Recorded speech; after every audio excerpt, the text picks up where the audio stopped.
Great, I think we're ready. So I will call the meeting to order.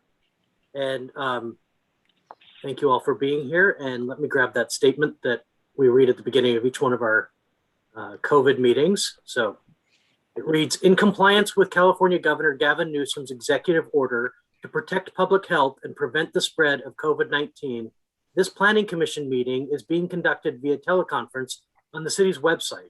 It is also provided on a wide array of streaming media platforms to offer access to the public to the fullest extent possible.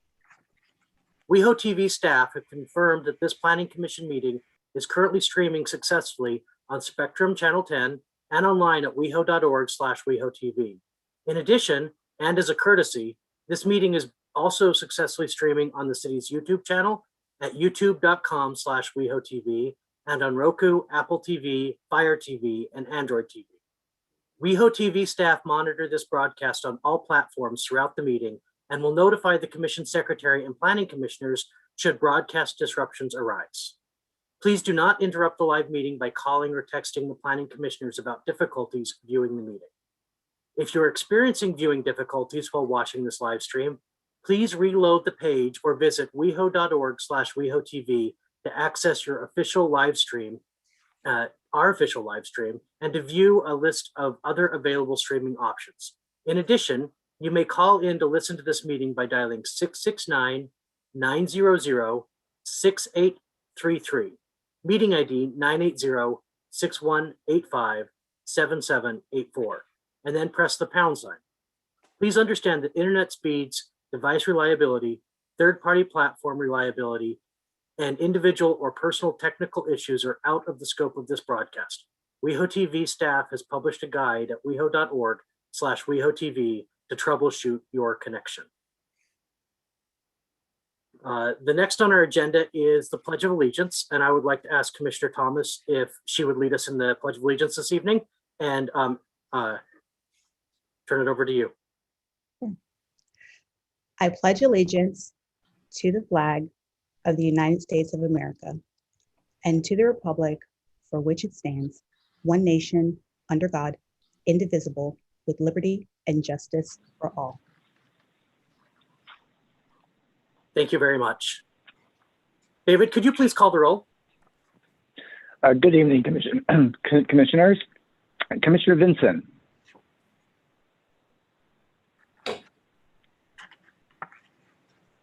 Here. Thank you. Commissioner Thomas. Here. Commissioner Jones. Here. Commissioner Carvalero. Here. Commissioner Buckner. Here. Vice Chair Hoopengarner. Here. Chair Bass. Here. And we have a quorum. Thank you very much. The next item on our agenda is the approval of the agenda. Do we have any changes or a motion to approve? Commissioner Jones? Hi, the only change that I have is I actually just noticed at least on the agenda that's posted on the city's website, it's actually missing number 1, which is the call to order, just a note. We should probably add that. It just starts with 2, Pledge of Allegiance. Thank you. A good note, and we've called the meeting to order, so we will just assume that it was there and approve it with that addition, I guess. I'll move it It's as amended. It's buried with the bigger paragraph. If you look up above. Oh, you're right. At the end of the first paragraph. I see it. I see it. Okay, it was hidden. I'll A second. word puzzle. Thank you. David, could you please call the roll on the agenda? Thank you. Commissioner Jones. Yes. Vice Chair Hoopengarner. Yes. Commissioner Vinson. Yes. Commissioner Thomas. Yes. Commissioner Carvalero. Yes. Commissioner Buckner. Yes. And Chair Bass. Yes. And the agenda is approved as presented. Thank you. Next is item number 5, which is the approval of the minutes from February 18th. Do we have any changes or a motion, Commissioner Buckner? No changes. I can see it. I'll move approval. And a second? I'll second. David, if you could please call the roll on the minutes. Thank you. Commissioner Buckner, Yes. Commissioner Jones, Yes. Commissioner Thomas, Abstain.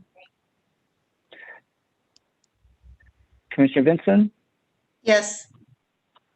Commissioner Carvalero, Yes. Vice Chair Hoopengarner, Yes. Chair Bass. Yes. And the minutes for February 18th, 2021 are approved as presented, noting Commissioner Thomas as abstaining. Thank you very much. This is the next item on our agenda, number 6, is public comment. This is an opportunity for people to speak to the commission about items that are not on our agenda for this evening. And so, David, do we have anyone who's asked to speak at this time? I received no written comments to be read into the record at this time, and I'm showing no one in the call queue. Great. There's also an opportunity for folks, if you're on this call and you would like to speak to the commission, there's an opportunity at the end of the meeting for public comment as well. And so just let David know that you're interested in that, and we will hear from you later in the meeting. So the next item is number 7, the director's report. Do we have a report from Mr. Kehoe?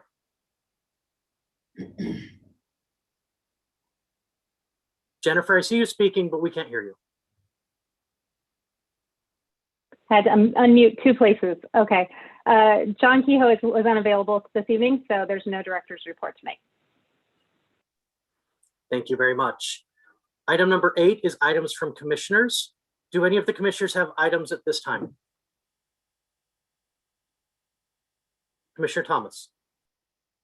Yes, I just wanted to say I'm going to say this very quickly so I don't get teary. Many of you know that last month I was not here due to the passing of my dad and my grandmother within days of each other. And it was a really difficult time for my family. So I just wanted to thank staff for their kindness. And I wanted to thank all of you for adjourning in their names. Thank you. Anyone else have comments at this time? Seeing no raised hands, we'll move to item 9, which is the consent calendar, and we have none. So we'll move to our public hearings, and we have one tonight, item number 10A, 1238 to 1242 North Formosa. This is a public hearing, and I will ask if there has been a staff report. Yes, good evening, Chair. I'm going to be sharing my screen. Give me one moment here.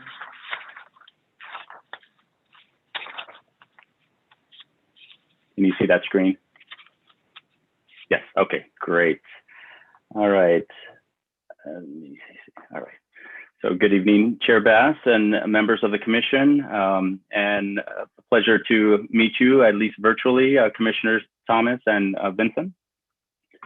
The item before you this evening is a request to demolish 4 dwelling units on 2 abutting parcels and combine the site to construct an approximately 25,284 square foot, 4-story, 18-unit residential building over 1 level of subterranean parking garage, using a state density bonus and reserving 3 of the units for affordable housing.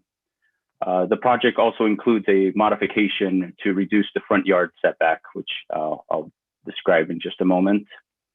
The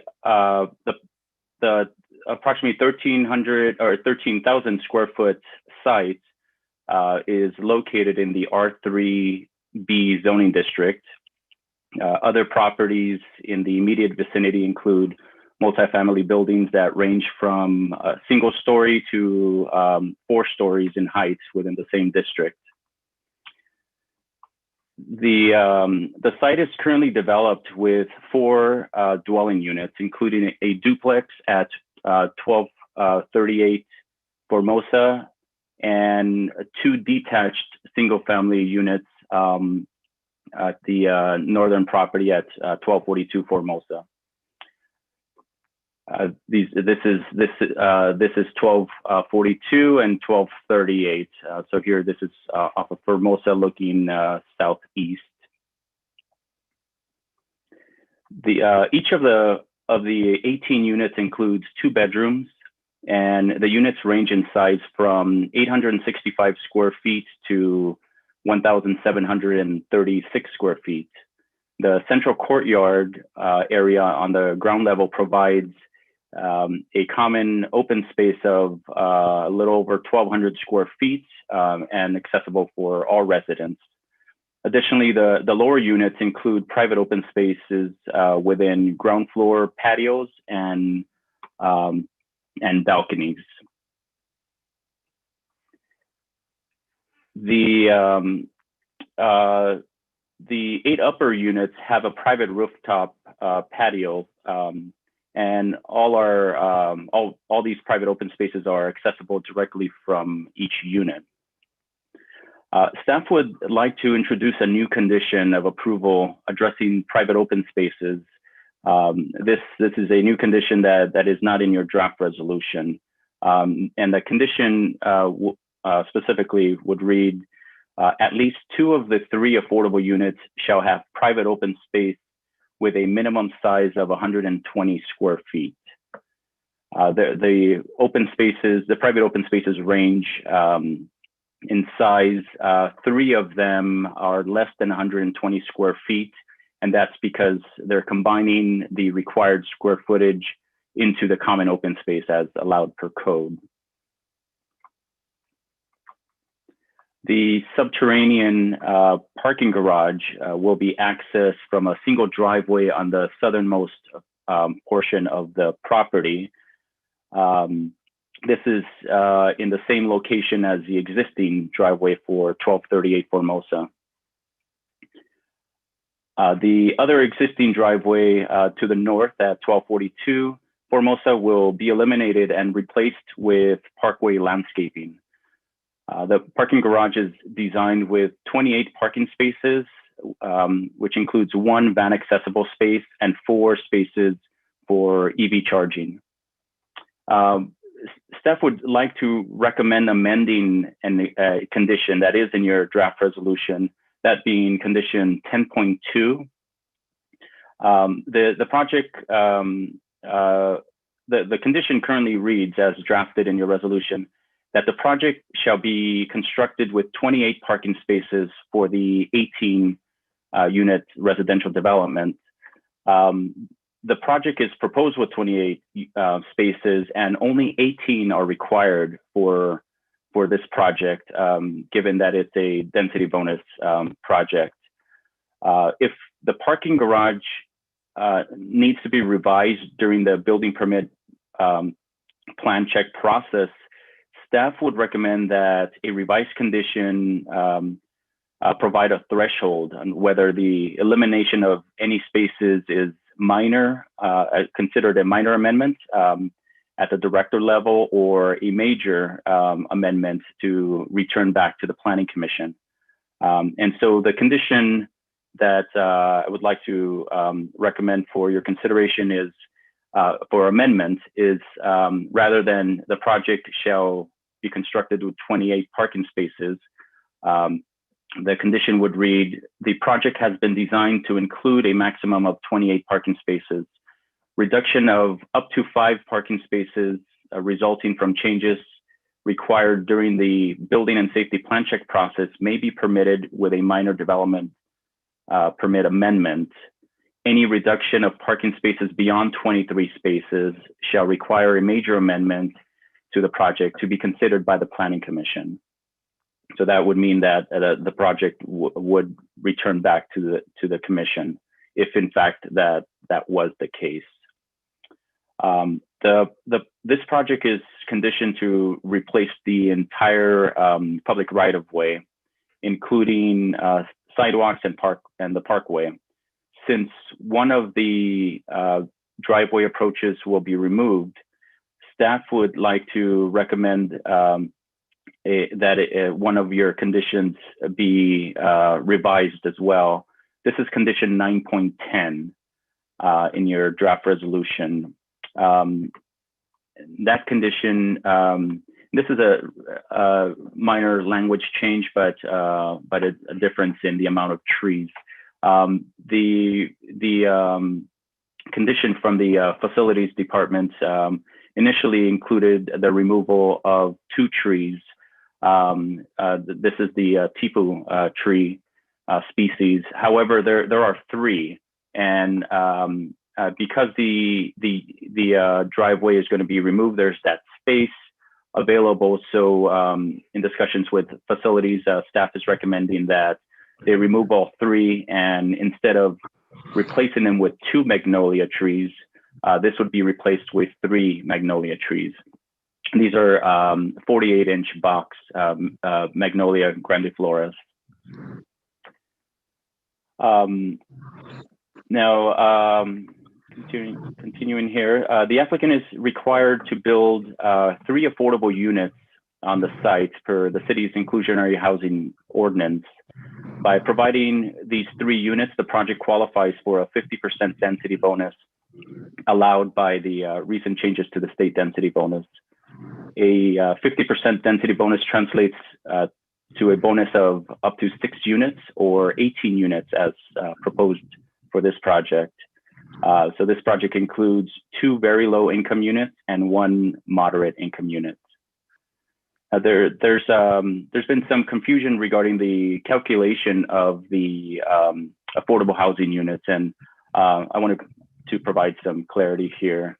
The base density for the project is 12 dwelling units. State law says that if you provide 15% very low income units, a project qualifies for 50% density bonus. And so this project provides 2 very low. If we divide that by the 12 base density units, that's 17% for very low. Therefore, the 50% density bonus applies to this project. Because the applicant is providing the 3 affordable units, the project is allowed 3 concessions, and the applicant has elected to use the first concession as an additional story. So this is a section that's in your set of plans. The additional story, being the 4th floor, is the additional concession being requested. Number 1. Concession number 2 is the removal of the requirement for the additional 6-foot setback. The code requires that for all stories above the first story, there's an additional 6-foot setback requirement. So the second concession is to waive that requirement. The third concession, and going back to the second concession, I want to just show you here the building is not because it's a U-shaped with a courtyard in the middle. The facade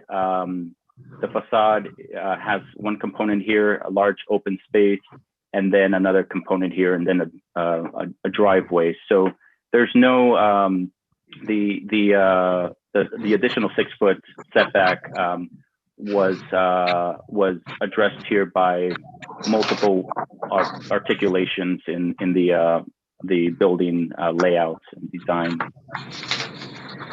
The third concession is to reduce the rear setback from 15 feet to 10 feet.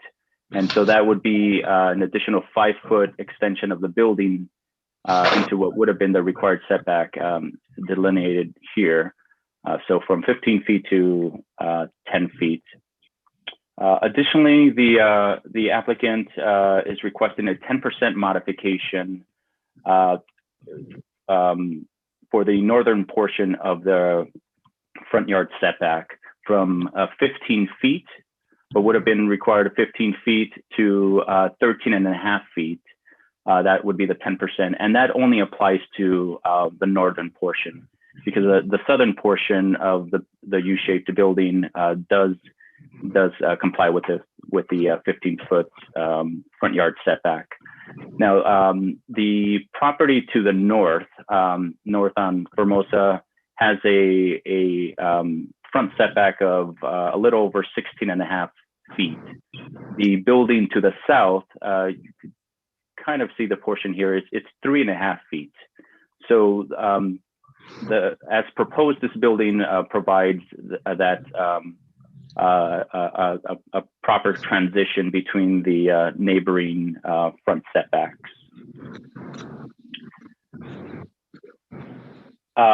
To present the design component, City Architect Rick Abramson will discuss the project's design analysis. And after staff's presentation, the project architect will elaborate more on the overall project design intent. So I'd like to pass this portion over to Mr. Abramson, and then I'll come back before I conclude staff's presentation. Thank you, Tony. Good evening, Chair and Commissioners. Rick Abramson, City Architect. So the project before you tonight, as Tony mentioned, is a court-centered project. It's gone through extensive design analysis and review at the subcommittee meeting and in multiple conversations and meetings with the applicant. We really do appreciate the applicants and their team's willingness to work with staff and the subcommittee. The project has continued to be refined and elevated along the way. In particular, some significant moves that the applicant made included flipping the entire proposal, actually, so that the entire ground floor units for the project would have private patios directly adjacent to their units, which is highly unusual for these infill type of projects. They've also worked with the feedback given to reconsider the organization of the court space itself.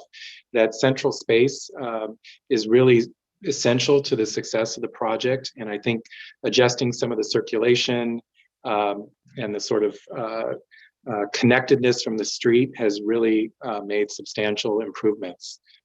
The design itself is made up of townhomes that are stacked on top of one another, except for one unit in the back. There's one exception, but overall, the project are stacked townhomes. So as such, each of the units, when you enter, have 2 stories.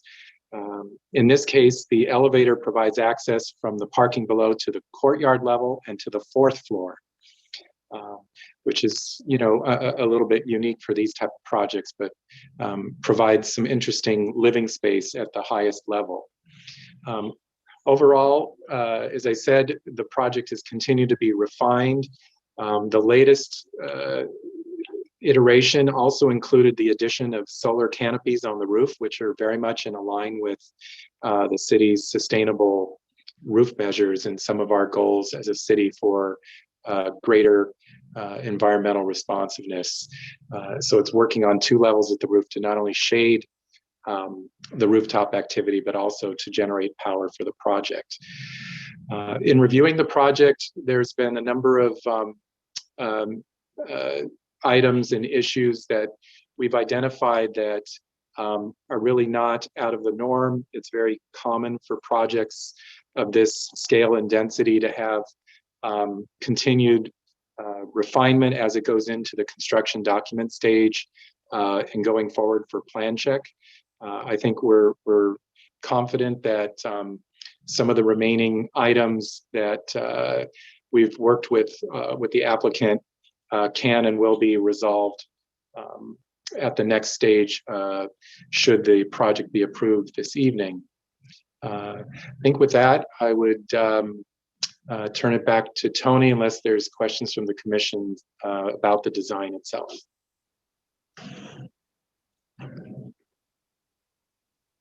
Let's wrap up the staff report so that I can, because I can only see a couple staff members and 1 colleague on the commission while this is on the screen. So let's wrap up the staff report and then we will go to questions if possible.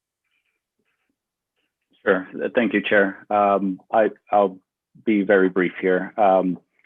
Just wanted to mention that in addition to the 1 email that of public correspondence that was provided in your packet. After publishing the agenda packet, staff received 5 additional correspondences. All 5 expressed support for the project, and these have been provided to the commission and have been made available to the public via the city's website. In conclusion, or I should say, in addition to the new condition and the 2 revised conditions that I mentioned, staff would like to include 1 more revised and 1 new one to your draft resolution. The revised one, this is, we'll start with 1.9.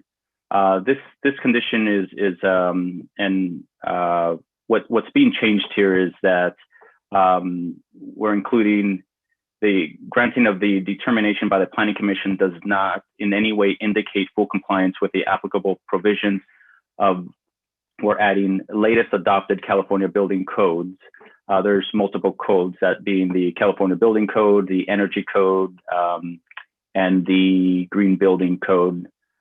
The rest of the language remains the same. Any corrections and/or modifications to the plans made subsequent to this determination by a building and safety plan check engineer that affect any part of the exterior design or appearance of the project as approved.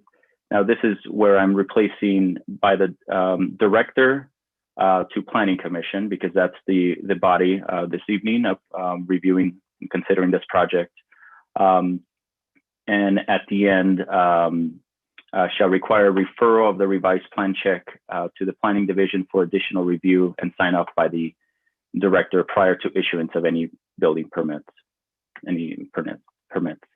The new condition, the last new condition is 10.12, and that is has to do with the perimeter walls. The project is proposing stucco perimeter walls along the majority of the project site. So staff would like to introduce one that says the perimeter walls around the property shall be designed to not require staging on the neighboring properties. Final design and materials shall be approved by the director. And in conclusion, the project includes a net increase of 14 dwelling units to the city's housing stock, including 2 of which would be reserved for very low income households and 1 for a moderate income household. It's staff's assessment that the design is consistent with the massing of the neighboring buildings and those in the surrounding area. Overall, staff supports the project, given that the project is well suited for the subject site and zoning district. It's thoughtfully designed and complementary to the context of the neighborhood and meets the applicable development standards. Therefore, staff recommends that the Planning Commission approve the project request, subject to the findings and conditions of approval set forth in the draft resolution, including the revisions to condition 1.9 having to do with the state codes, 911 with parkway trees, and 10.2, the parking spaces, and then the new conditions 10.11 having to do with private open space, and 10.12 with the perimeter walls. And with that, this concludes staff's presentation. Myself and Mr. Abramson are available for any questions you might have. And the project applicant and architect, and I believe landscape architect, are also available for any questions the commission might have. Thank you.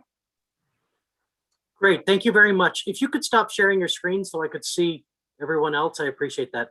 At this point, we have, if any of the commissioners have questions for staff, remembering we're still going to get an applicant's presentation where a lot of questions can be answered. So if they're clarifying about the staff's report, that those are appropriate this time. And I saw Commissioner Thomas, you had your hand up. I'll call on you first. I have a general question and a question that's specific to the project. You mentioned the 5 parking spaces that we may lose due to changes. Is that due to the mechanical equipment room? That is what Steph's idea there was. It could be the mechanical room. It could be other adjustments as the project goes through the structural plan check process. The opportunity here is that there are more parking spaces that are required. So we had that flexibility, and staff wanted to make it clear in our recommendation on whether that would be minor or major. So we split the 10 in half. So to answer your question, Commissioner, that could be for the mechanical room or any other adjustments in order to comply with the state codes. Okay, and I will reserve the third question I have, but I would like for staff to clarify for me the difference between EV ready, EV charging, and there's another term that I can't think of right now. But what are the different possibilities as it relates to electrical vehicles? Sure. So, and I may need Rick's assistance here. So EV, there's a parking space that is already includes the infrastructure for the EV stations and can be used for EV. For electric vehicles, there's one that's capable, so it would have the infrastructure without it being occupiable at that or usable for EV. And I'm not quite sure what the third one is. Perhaps Rick can elaborate here. No, Tony, I think I'm with you. There's EV ready and EV capable I'm familiar with. But I think that's something our building and safety staff usually administers. Okay, thank you. Thank you. Commissioner Buckner.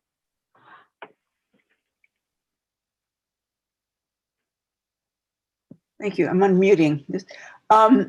Tony, the change in the condition of approval that having to do with the parking spaces, and if it does get reduced, is there a way of including in there that none of the EV spaces will be eliminated, that they will continue to have those spaces? I think it's going to become more and more important for our new buildings to provide some kind of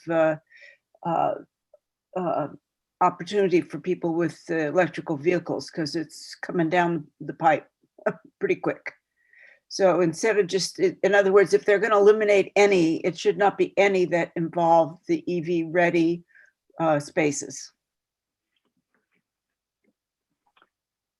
Understood. That can definitely be incorporated into that condition. The condition, if the commission desires.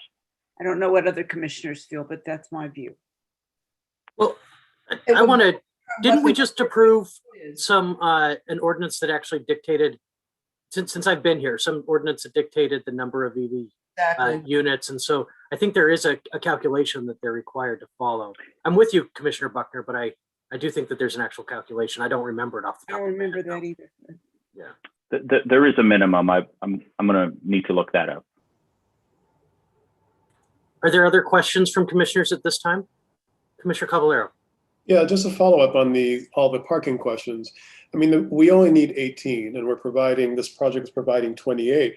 During the discussions, was there any talk of adding more landscape or permeable soil around the perimeter? Because it is property line to property line, and it just, when I was reading the staff report, which is very well written, I was just thinking, it's like, why don't we have more permeable soil and more landscaping when we have such an excess of parking? And we make such, it's always such a big deal in every project that we review. And I just was wondering if that was ever part of the conversation that is creating this modification or this new condition 10.2. That wasn't the impetus for the condition, but that has been discussed with the project team, and I believe the Ms. Keller, the project architect, would be able to elaborate on that. Okay, great. And my last question is really kind of a nitpicky question. Has the front staircase, which was described in design review as a sculptural staircase, has it been modified from what is presented on page A1.3 in the little sort of the little image to the front render that we're looking at? Because the major structural support through that staircase is not shown in the render. And I think it would have impact on how this building looks. Has it evolved since? The staircase has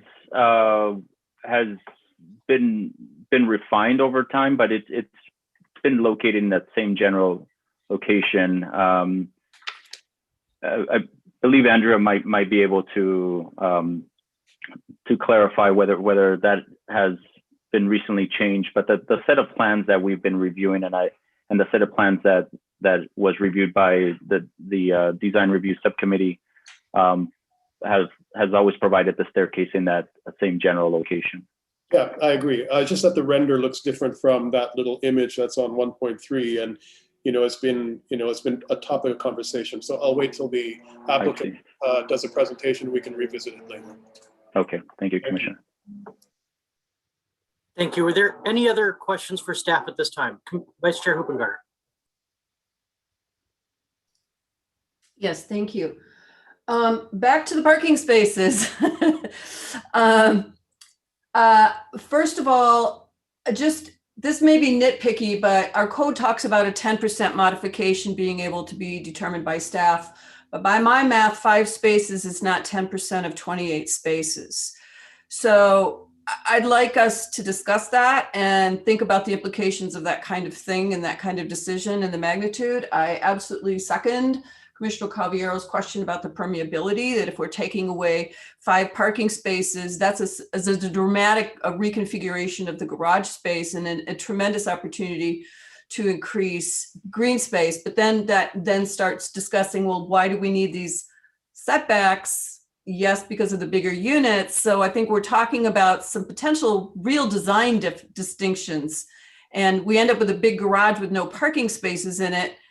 And yet the building is still lot line to lot line plus reduced setbacks. So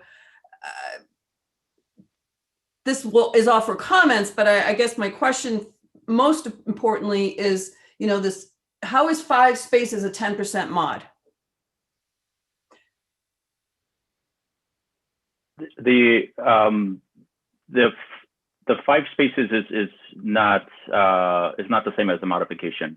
That what I was referring to is that the condition would allow the condition is intended to provide a threshold that if parking spaces are removed from the parking structure for building and safety conformance purposes, that it not be reduced more than 5 parking spaces.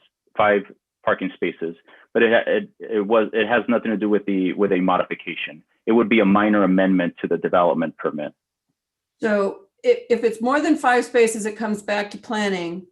If it's 5 spaces or less, but to be clear, because I don't have that language in front of me because it was just on the screen.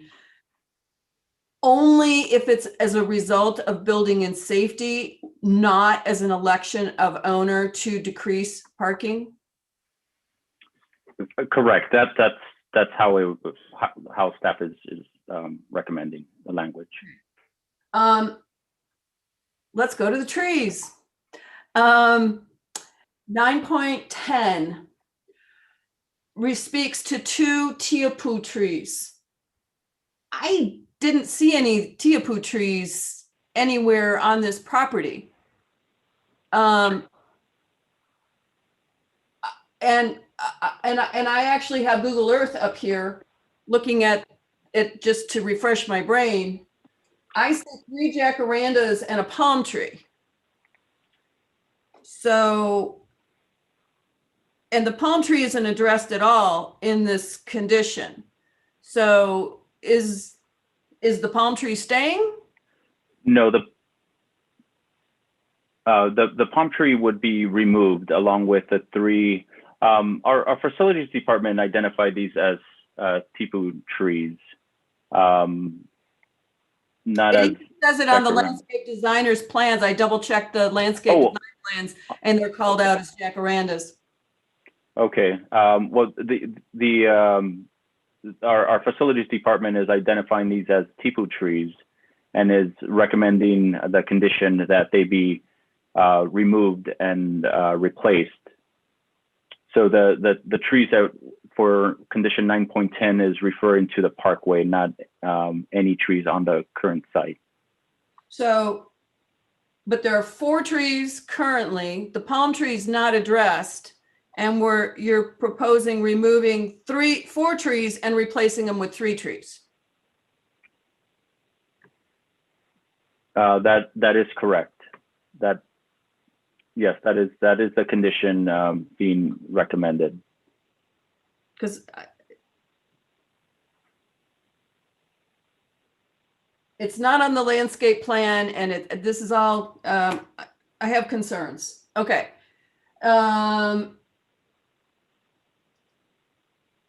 Condition 1.9.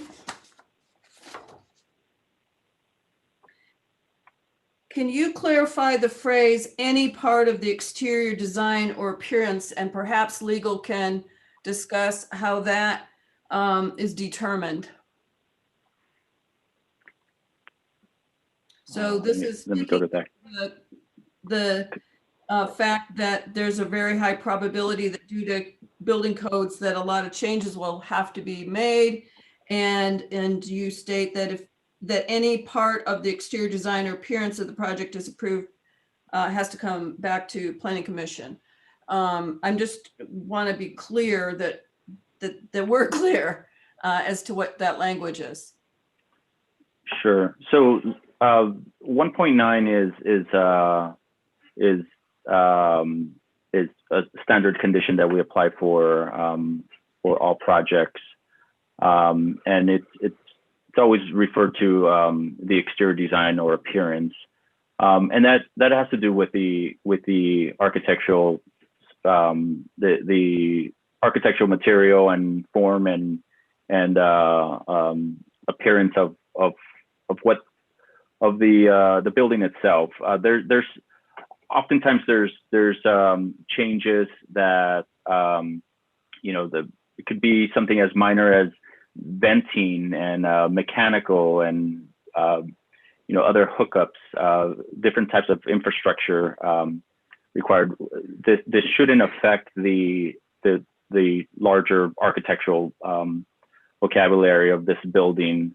There's always going to be downspouts and a variety of other infrastructure that gets applied onto a building. So we want to make sure that the intent here is that the building design not be the integrity of the building design not be impacted by adding all the requirements that apply by the building code. Can I just jump in for a second? I think that what that condition is saying is that as approved by the Planning Commission tonight, it needs to be consistent with these plans. And if it's not, it has to go back through planning. What that doesn't mean is that the director can, at the staff level, approve any change to the exterior of the building.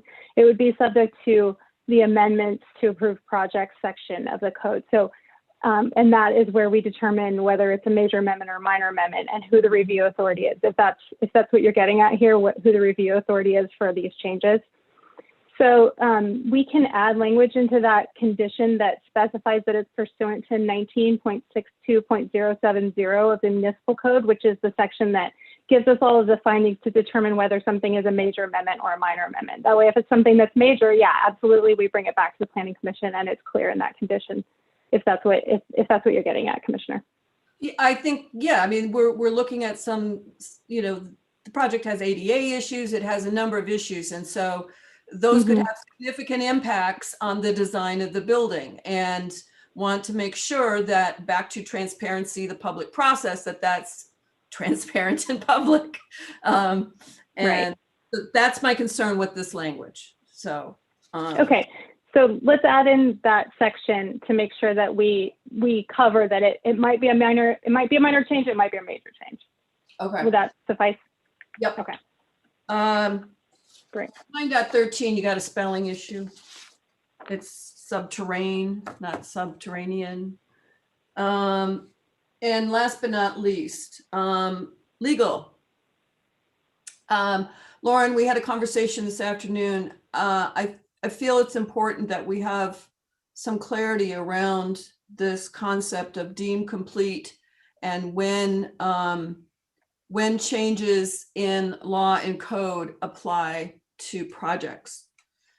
This project was brought before design review as a 17-unit building twice, and it is now being presented to Planning Commission as an 18-unit building, and is requesting a bonus under a law that just went into effect on January 1.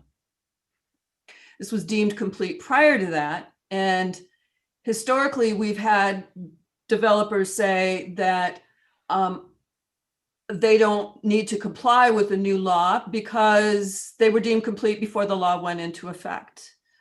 But in this case, and in other situations, we have developers saying, but that new law is the thing I want, and therefore I want it included in my goodie bag, if you will. And what is exactly the line in the sand? How is it applied? And how are we being consistent in our application of the line in the sand, given that the line seems to be shifting on a regular basis? So this thing was deemed complete long before January 1, 2021. It came to us twice with 17 units, and now they want 18 under a new law that just came into effect barely 2 months ago. Please help.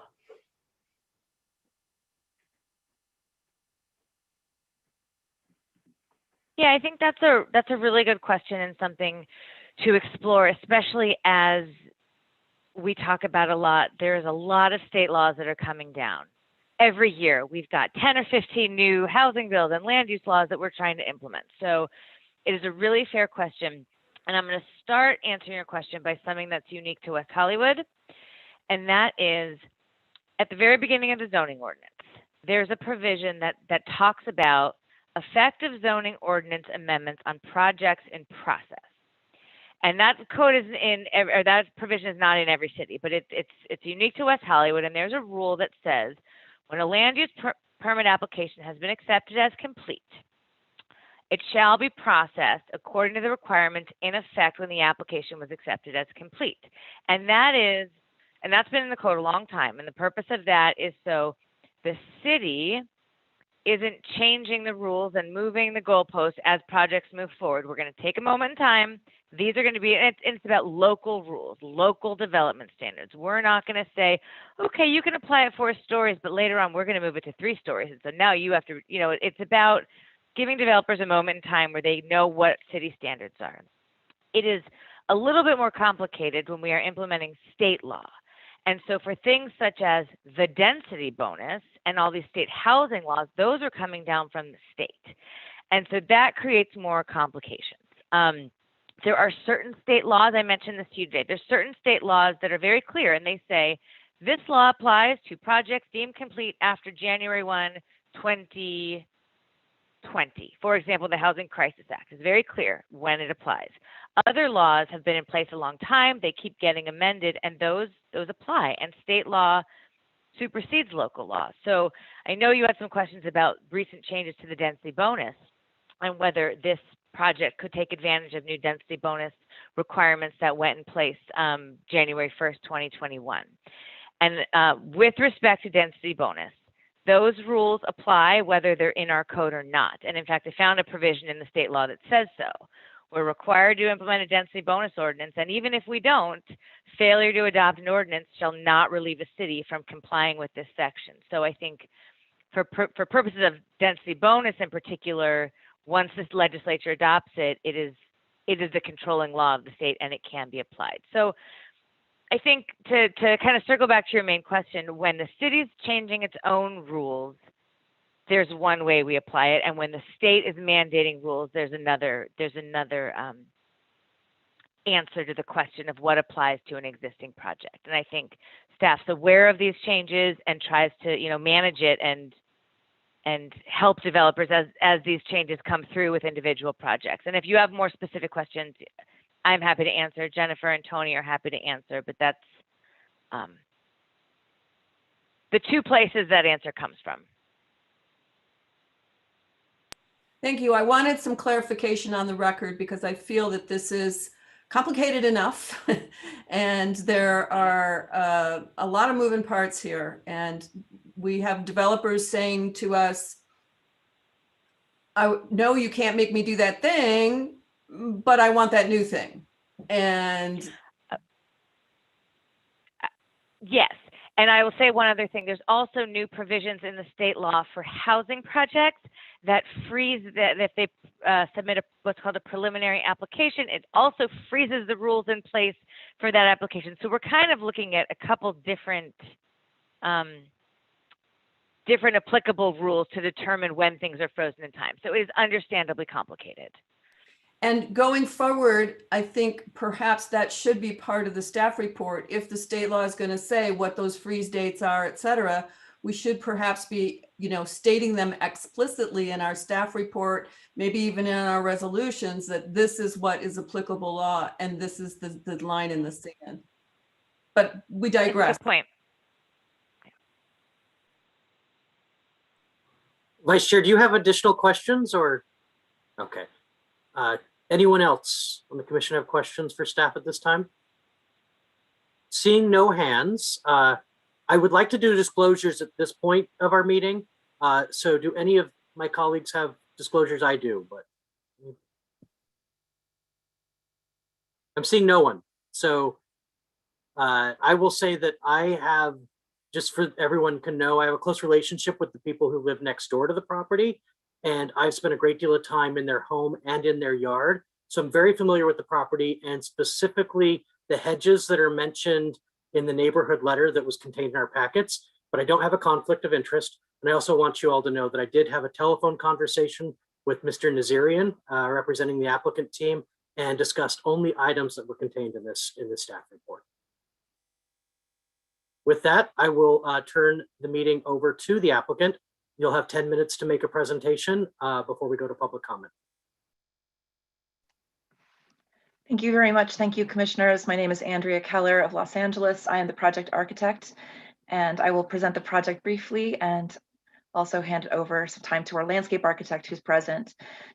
We started working on this project actually in 2018, so back in the last decade. We first met with the city in 2019, so we have, it's been a while. We've attempted to be a very good partner with the city. We originally worked this out with Gwen Pugh, and then there's some changes and some staff changes, but we started with Tony in our first meeting in January of 2019, and here we are with Tony happily again. So anyway, we've made a bunch of significant changes to the building. The applicant, the owners of this is a company called Nella Development. They're from Northeast LA. It's a family-owned company. It's owned by a woman. It is not a big developer. This is not a corporation. We were very happy to meet them and to have a relationship with someone who really cares about the quality of life of these units. And these are units that they will hold, and they have an excellent track record throughout LA of really providing projects that have an excellent quality of life. It was about airflow. We worked with our feng shui consultant for about 6 weeks, figuring out wherever every kitchen went, and that was a huge part of the process. So we've really tried to take their values and put them into this project. So I wanted to show you some images that we have. Actually, I'm going to share my whole screen so I can share everything with you. I'll go to my renderings first. So the idea for the project came from a very, West Coast California Neutra-esque vision of housing, which is typically in Neutra's case is typically 2 stories and there's a lot of step backs. And we were trying to imagine what if that kind of Silver Lake indoor outdoor language was applied to a 4-story building. That was the basis of the form making. And we also applied a lot of elements from Japanese architecture with the vertical fins that continue everywhere we have a stairwell. The stairs in this project are always associated with light. So every time you go up a stairwell in a unit, it leads to a window, it leads to light coming in. The stairs are always divided from living space by vertical fins. So we tried to celebrate movement through the project and celebrate light. As it was explained before, these are duplexes on top of each other. So the ground floor is a public space, and then the private rooms for the lower units are above that. The upper units are inverted so that the entry space is on the top level. So at that point, people have a choice to go down into the bedroom level, which is more private, or up to the roof decks where they have space for entertainment. We wanted to show you what it looks like. This is kind of a rough view in the neighborhood, a slight distortion of perspective, but it's the neighboring property is about 2.5 stories tall, and this is a 4-story building. Let me show you some more street views. This is what it would look like from the Detroit side. It's barely visible over the existing buildings there. So we do feel that it's, in scale. And we also made a lot of efforts to reduce the scale of the building, to step back. This building had its origins in a courtyard scheme, which it didn't quite work per courtyard. And that was one of the things we worked with the city on. So yes, we flipped the entire thing north to south to bring the grade lower. We eliminated asking for courtyard code, and that's how it started, but we kept that courtyard because we liked how it broke down the mass into these 2 volumes, and we kept a lot of the stepping back. So as we go up in height, it steps back and steps back again, and we wanted it to be a very gracious presence on Formosa. We also wanted there to be a large depth of view from Formosa into the heart of this project. To answer Commissioner Caballero's question, no, that we did not make any changes between that. So there are supports here underneath, and they're in a dark gray, and there's actually a solid base for that portion of the stairwell. Below, we have, when you first walk in, that's where the mailboxes and the trash are located. That the bottom of the stair is solid, and then it goes up to that platform. So the only steel stringers required would be this one portion that goes across in the front. Wanted to walk you quickly through the floor plans and show you what we have done, and the reductions to the floor plates we actually have made already. So looking at the basement, and we've talked about this a bit, we have given a lot of the soil back, native soil, and this came directly out of Commissioner Hoopengartner's statements at Sign Review Subcommittee. We gave back the majority of the front yard, in fact. So almost all of that was originally part of the scheme, and that was parking. The reason for the parking is the owners did want to, we're very short of 2 parking spaces per unit, but of course it is a wonderful amenity if people can have 2 spaces. So they did wish to keep a reasonably high parking count. In conversations with Rick Abramson, we also figured out a way to give back the entire back corner. So this also was given back. So we have natural soil in the northeast corner. So everything here that's shaded, it was given back from the original bathtub scheme. Looking at this plan, this is the ground floor plan. We still have the courtyard. A significant change that was made from one hearing to the next is this this stair, which is now at the front. It now frames that central courtyard that had originally been closer to the elevator. And so all of that was more congested at the back, but now once people pass this gateway, and it's a very minimal screen feeling that they pass, they're in this private courtyard space, which has a tree in the center, it has seating, so it's a very inviting shared space. All of the units are duplexes except this at the northeast corner. We have a 2-bedroom unit And also Commissioner Caballero had made some comments about the size of the great rooms and the living space. So we've made significant in the back units changes to enlarge the living space, to push the stairs out of the way, and to provide more gracious living space. Also increase the amount of natural light. This is the second floor unit, the second two-story, and this is the top floor of the bottom units. The third floor, which is the bedrooms for the top units, and here we have the top floor. And here we have the roof decks. The roof decks have been significantly pulled in from the property perimeter. We have landscaping screening them. We've moved the solar to canopies, and really tried to have a quite minimal footprint while still providing an excellent outdoor living space. You have 3 minutes remaining.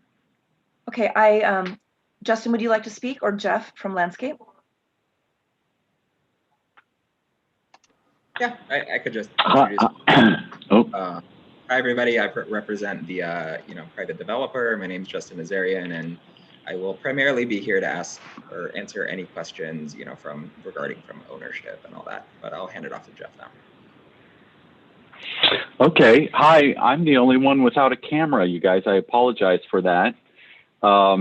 But I just want to say about the landscape, I'll keep it really brief and take questions. But one of the goals is to be complementary within the neighborhood and then also complement the building. Generally speaking, in the front, we have a meadow-like planting scheme, I would say, with grasses and grass-like materials. And then we have some evergreen material to add some structure. We'll have to fix up the trees, and we'll get that clarified in the parkway. And I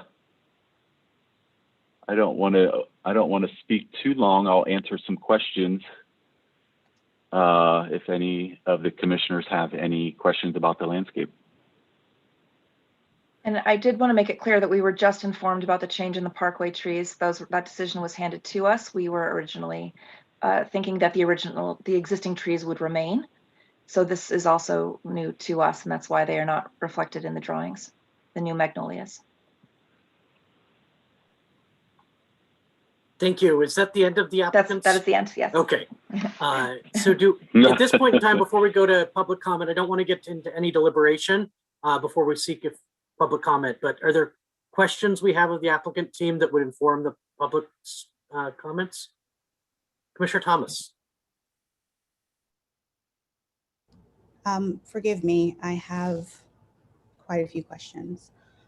There were several items relative to the parking that were a bit problematic, and I just wanted to know, I'll just rattle them off, and then I'm just curious if any strides have been made in these areas or how you anticipate addressing some of these issues, including the disability access, the EV charging station, the install parking widths, shoring depths, the possible power pole easement in the rear, the mechanical equipment room.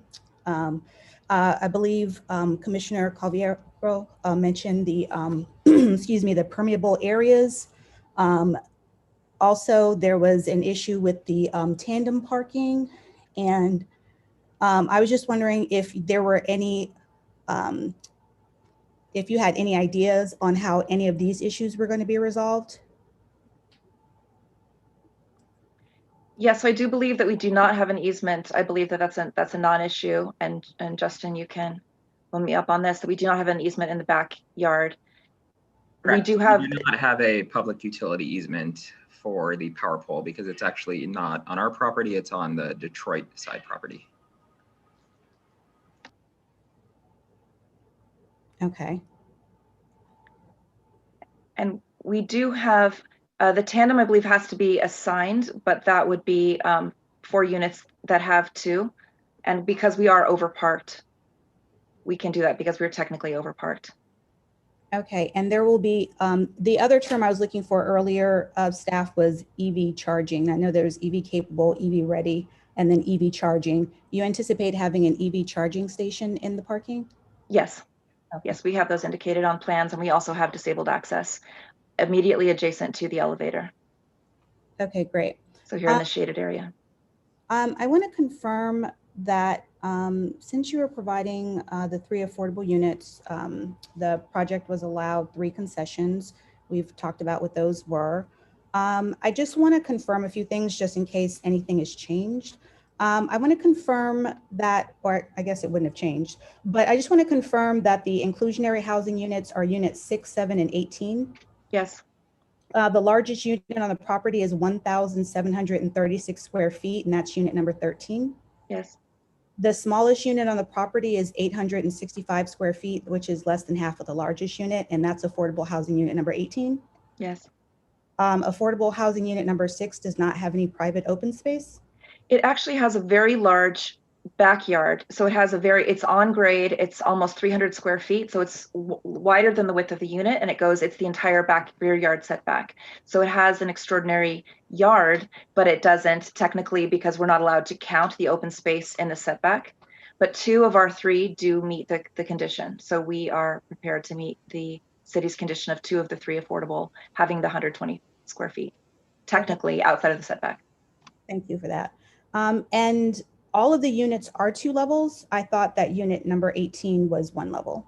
Yes, unit number 5 and 18 are single story. Okay. And have you addressed the, or how will you address the disability requirements? Our packet states that addressing the disability requirements would require a redesign of the building. So actually, there's a very simple fix. If you can look at this plan, the only one affected is 18. If we have a lift in this closet space for unit 5 and go straight up to 18, this can easily accommodate disabled access for unit 18. Okay. So the kitchen would move here, but this is an easy fix. There are actually 3 ways to fix this, and this is the simplest and kind of easiest. So we have looked at this issue. Okay, thank you. And let's see, I think those are all of my questions. Thank you. Thank you. Thank you very much. If the applicant could, I just can't see anyone on my screen if you're sharing your screen, so I hate to have you take it down, but this way, I see Commissioner Jones has questions.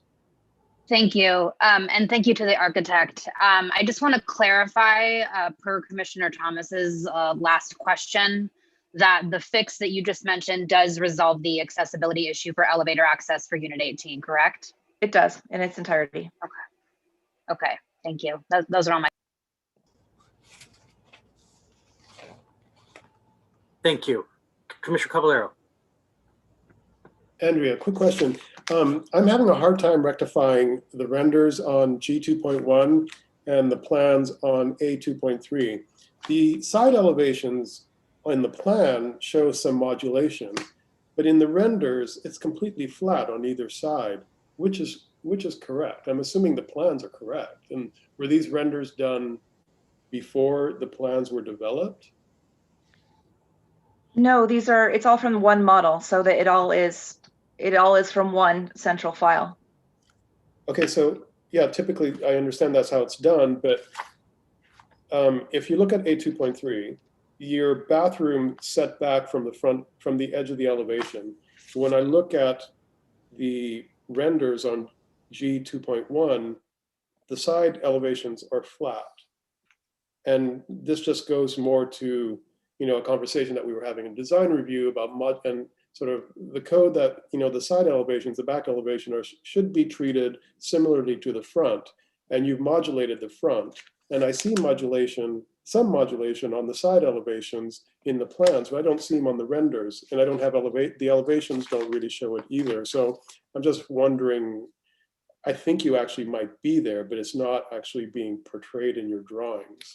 Yeah, I think it's an issue of shadow in the renders. It's not showing it, but the plans are correct. And that is the building as rendered. And I feel that it might be just a representation issue, but there is indeed modulation, and that's something that we've always added to the side. We also took care to the back in modeling this, that the stair now, which is rational, which no longer travels, creates a large void, and that we have a significant step back in the rear as well. Okay, thank you. Are there other commissioner questions? Vice Chair Hoopengartner.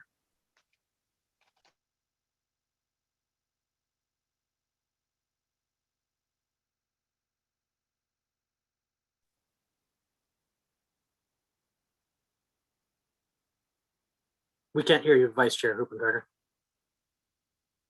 You were looking at your plans too, so I wasn't even sure if you had heard me calling you. Sorry. I got a double click.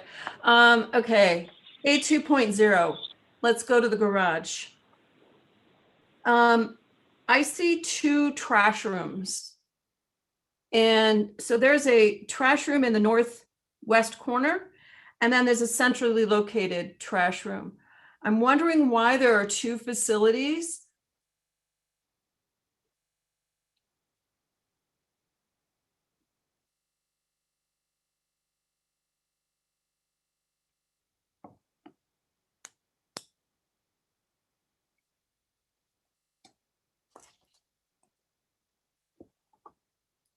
Andrea, you're on mute. It's your turn. My turn. I caught the bug. I believe we have a separate area for recycling, but agreed we could reduce the size of that, but we did separate recycling completely. And given our bin size, we needed a significant amount of trash space. But I agree that we could probably use the northwest for storage or other use.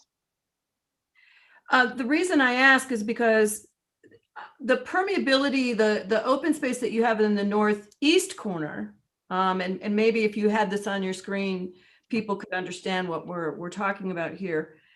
You've provided some of the very limited native ground in the northeast corner. About 50% of that, however, is under the building. And yet on the northwest corner, where you have this secondary trash room and the steps, is the front yard, and where if you were able to flip those spaces, you could actually have a considerable amount more native ground at the front of the building, and give with a capability of obviously planting more trees, etc. And I'm wondering, is that something that you've considered? It's a great idea. We'll do it. I'm happy to. Okay. Done. Thank you. Related to that, there are 3 green canopy trees on, or 3 canopy trees on your green points. And we have limited landscape plans here, but I don't see any canopy trees on the landscape plan. So I'm wondering what those 3 trees are and where you're planning to locate them. I'll pass this to Jeff, our landscape architect. Okay. No, I think maybe we need to look at that more than probably that central courtyard is a nice big specimen canopy tree in a container, obviously planter on structure. I think as we evolve, we increase the spaces in the front yard to where we can, right now we're showing more of like an understory type of tree in the front yard. And I think I was assuming we were keeping the jacaranda trees, and so having a kind of an understory tree. If we're removing the existing and planting new magnolias, that gives us an opportunity to reposition our other front yard trees and switch species and get a broader canopy species in some locations. So I think we just need to go to the next step forward on through the design development. Excuse me. Thank you. I appreciate that. And, to Commissioner Caballero's point earlier regarding the permeability and the switching around. I think there's a lot of opportunity here for a lot more native ground where you could do a lot more robust plantings that would be appreciated by both the neighborhood and your tenants. And thank you. That's it for now. Yeah, I agree. Thank you. Are there any other questions from the commissioners to the applicant team? So seeing none, let's move to public comment. David, do we have anyone on the line wanting to speak on this item? Chair, I received no public request forms to speak on this item. I do have one person that just came in on the call. It's a phone number ending in 5307. If you would like to speak, I just admitted you. Go ahead and *6, and you have 3 minutes to speak on this item if you'd like.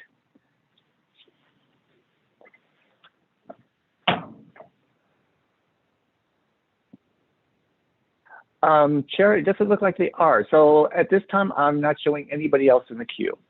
David? Yes. David, it's Lynn Russell. Oh, hi, Lynn Russell. Go ahead. You have 3 minutes to speak if you'd like. Oh, are we speaking yet? Yes, this is for the Formosa Avenue project. Yeah, they seem to be still discussing it, or is... No, we're now taking public comment. Okay. Tell me when to start. Lynn? You can start right now. You have 3 minutes. Go ahead. Oh, perfect.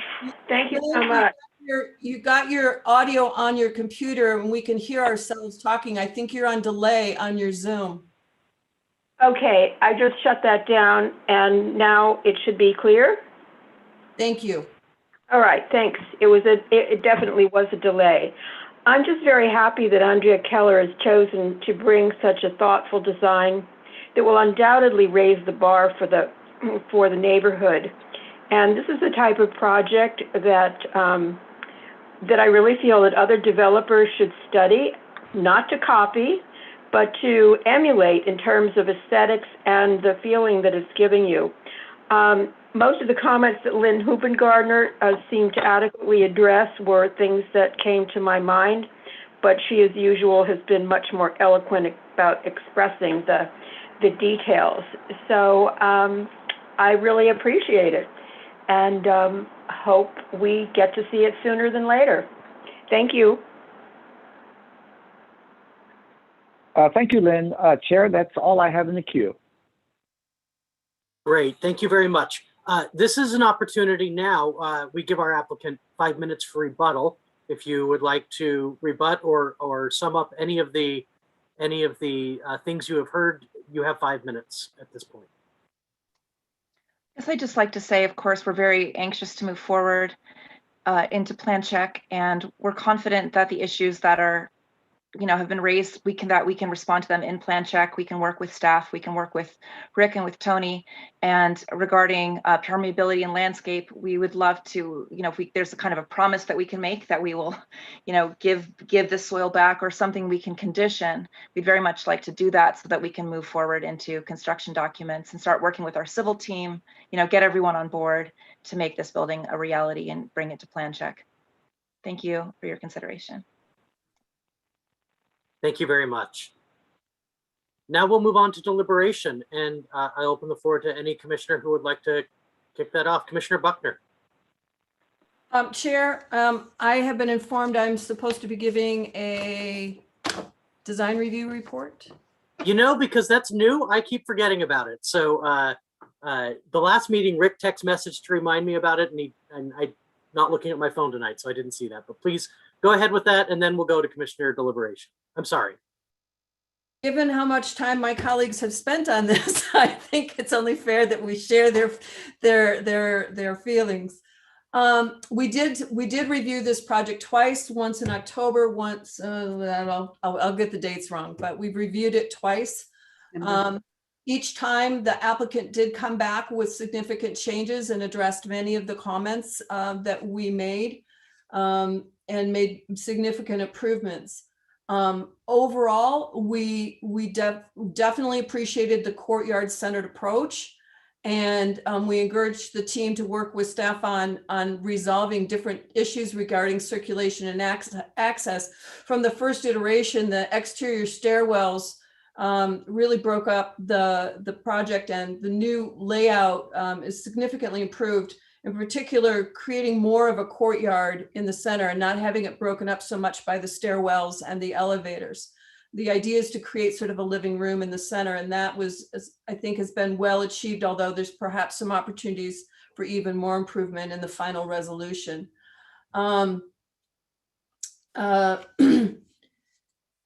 Let's see, the ground floor units having private patios added has been a big improvement that we recommended. Commissioner Caballero, I know, was particularly concerned, and I do agree, about the privacy between those spaces, because if you just have a bunch of open spaces lined up next to each other, they're really not a private open space. And so it's about what kind of screening occurs between those open spaces. And that's not really visible in any of the renderings of the plans here, but I think we felt that that was important. Since the original plans, the entire design has a much better use of cross ventilation. We encouraged, originally there were a lot of sort of bed walls up against, in a way that violated the possibility of cross ventilation, and especially with a courtyard environment, there's a real opportunity for significant cross ventilation and taking advantage of our lovely westerly breezes that didn't really exist in the initial plans and has been resolved significantly. We did have a number of discussions about those supports and the staircase. And I think as a note to staff, and I don't know if this was a condition or how we deal with it, that is going to make a significant impact on the appearance. And we discussed that in design review. So it can make a significant impact on the overall appearance of this project. And so for further discussion, I wanted to bring that up as something that, and of course, Commissioner Caballero can speak to this much more architecturally, but visually, I think we were all concerned about that and perhaps still are. We discussed the materials and the architectural elements, and we had a considerable discussion about the layouts of the interior units and their functionality and their circulation. A lot of that has been addressed. There's perhaps some additional opportunities. Parking flow and circulation, we also discussed that, and the tandem parking. Originally this was sort of a bathtub, as the architect mentioned, and that has been somewhat resolved, although there's obviously considerable conversation in as much as there's more parking conversations being had. We discussed the fact that the side and rear elevations were not as developed as the front elevation, and I think Commissioner Caballero's earlier conversation spoke to that. Some of the issues were around the balconies having different materials and therefore creating a lot of disparate pieces throughout the project was addressed.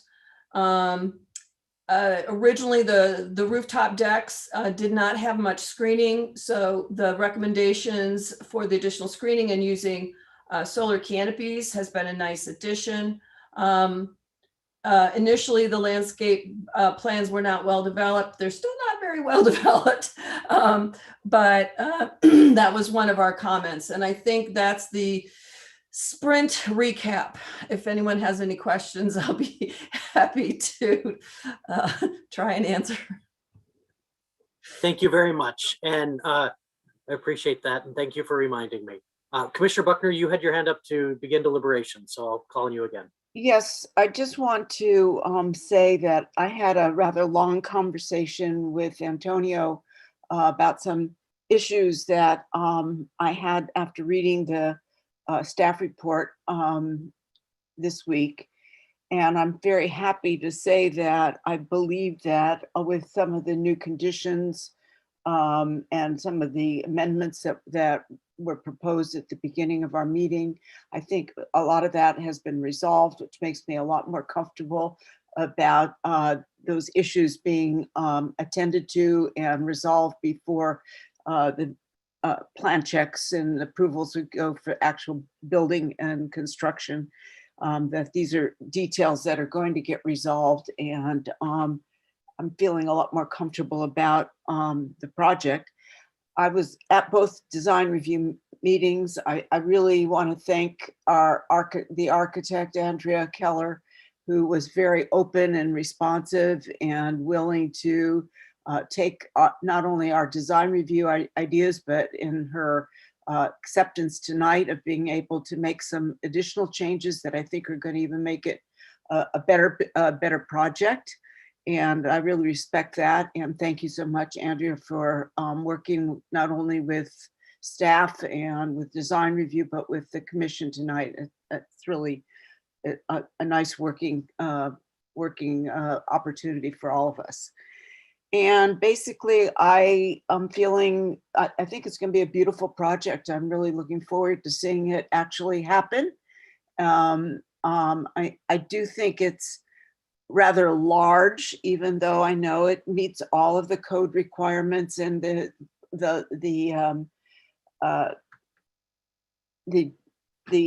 designer and is entitled to all those things, and the developer is entitled to all those things, because it does meet all the city codes, the state laws, and so forth.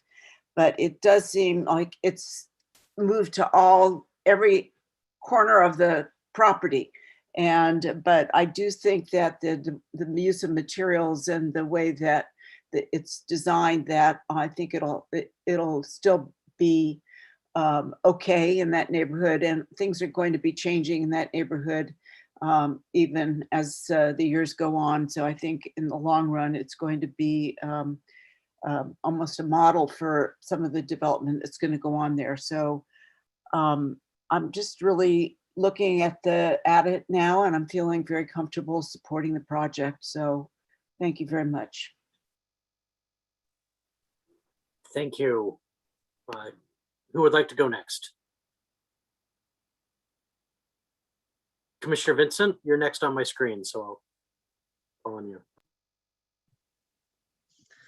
Yeah, I'm just taking in everything and all the questions and information. It is a beautiful project.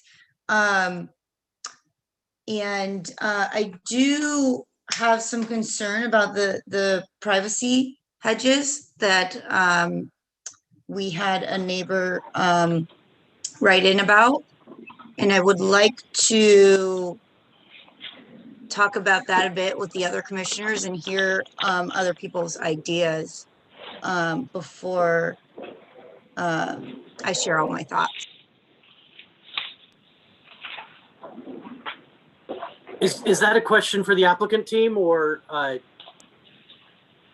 please? I did not. Sure. I can pose that to the applicant team. I mean, what do we know where those hedges, which property line those hedges are on, and what will be happening with those hedges? Yes, I can answer that question actually. So the applicant, my neighbor, by the way, I live at the project site. He basically asked if the hedges would be taken down, and I assured him that the hedges are very much on their property, which, you know, is seen on our topographical survey. So not going to be an issue. We won't take down their hedges for our construction. Great, that's great news. So I would like to hear from the other commissioners and deliberate a little bit more and hear other commissioners' thoughts. Thank you very much. Commissioner Cavallaro, I saw your hand. Hello. I'll start with Andrea.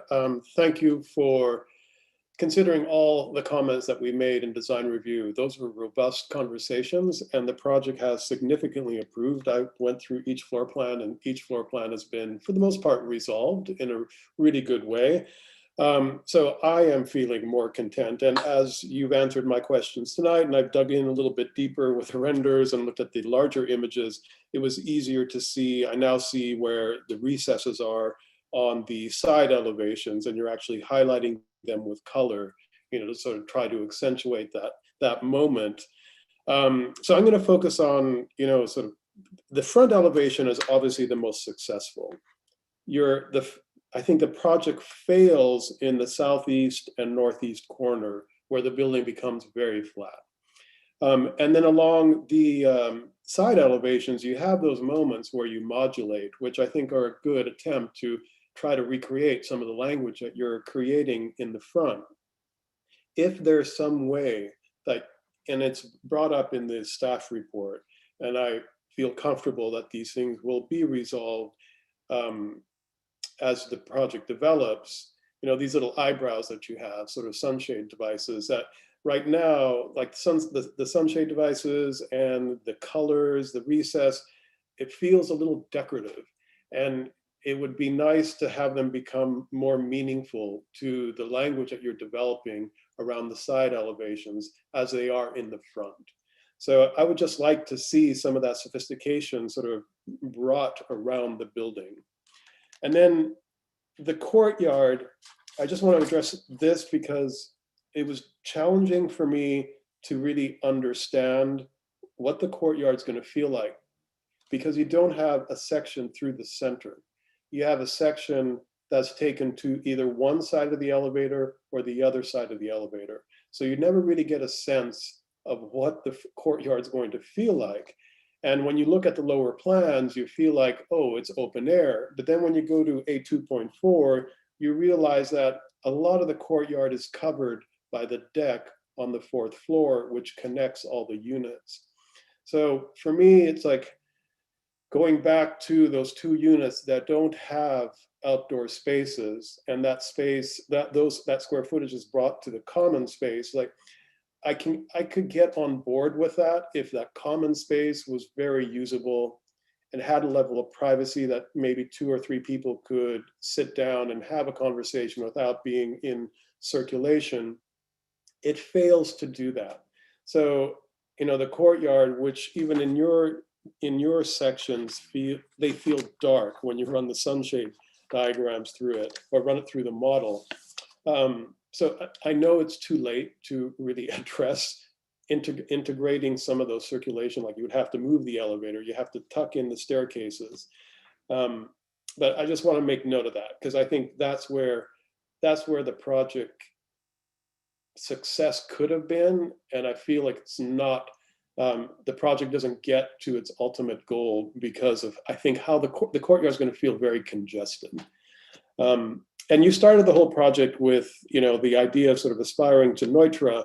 And I think you've done that on the front elevation. And again, I sort of encourage you to sort of try to take some of that sophisticated language that you've developed in the front and try to, do one more pass at the side elevations and the rear elevations.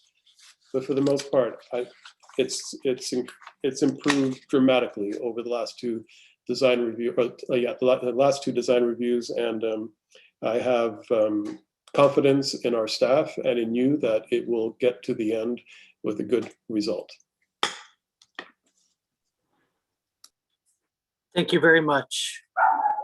Commissioner Jones.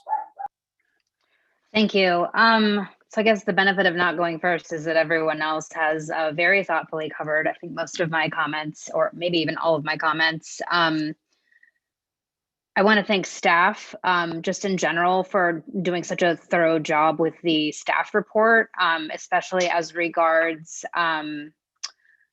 Rick Abramson's analysis. I think that kind of helped hit home for me some of the unresolved issues with the project.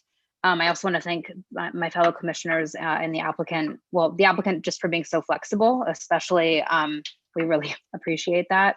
And my other commissioners for their thoughtful comments. I guess my question, and I don't know that this is the appropriate time to ask, but I wanted to wait until deliberation to do it, is does staff feel, as the project is currently conditioned, that they're comfortable with the project moving forward? And I asked that of Tony and of Rick.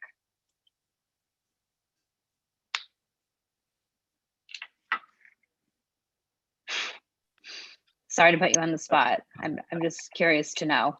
I'm sorry, Commissioner. I completely missed that question. I do apologize. No, it's okay. It's busted. No, I'm kidding. I'm totally kidding. By the way, I want to apologize. I've had like a cat like swarming around my computer for like most of this meeting. So sincere apologies. This is not something that would happen on the dais at council chambers. I just wanted to know if, as the project is currently conditioned, if you and Rick feel like you're comfortable with moving the project forward. Again, I know that there were some things that had been unresolved that were called out in the staff report. And I just wanted to, I'm assuming that because you brought them forward, you do feel that it is, but I just want to know if you feel everything has been resolved. Yes, staff does feel confident that these items can be resolved. There's always the additional review as it continues going through the structural plan check process. But where it stands with the conditions, staff feels very comfortable that all of this can be resolved. Yes, and I would echo that as well. I think the conditions are very thoughtful to address some of them, and certainly in my experience and background, it's not unusual for a project to continue to refine as it gets engineered and some of the technical aspects get integrated.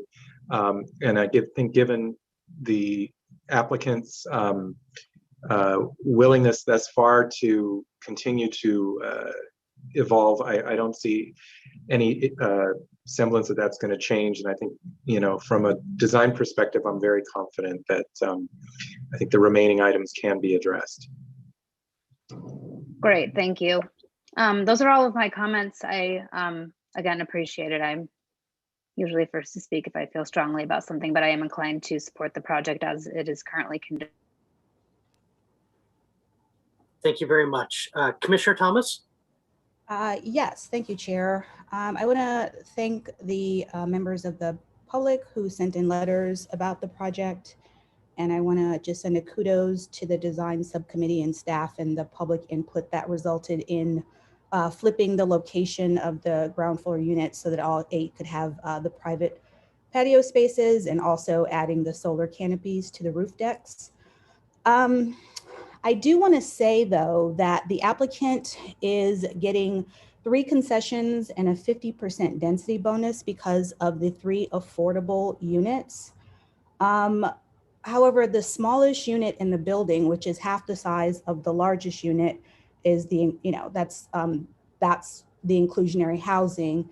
And then one of the 2 units that isn't 2-level is also an inclusionary unit. And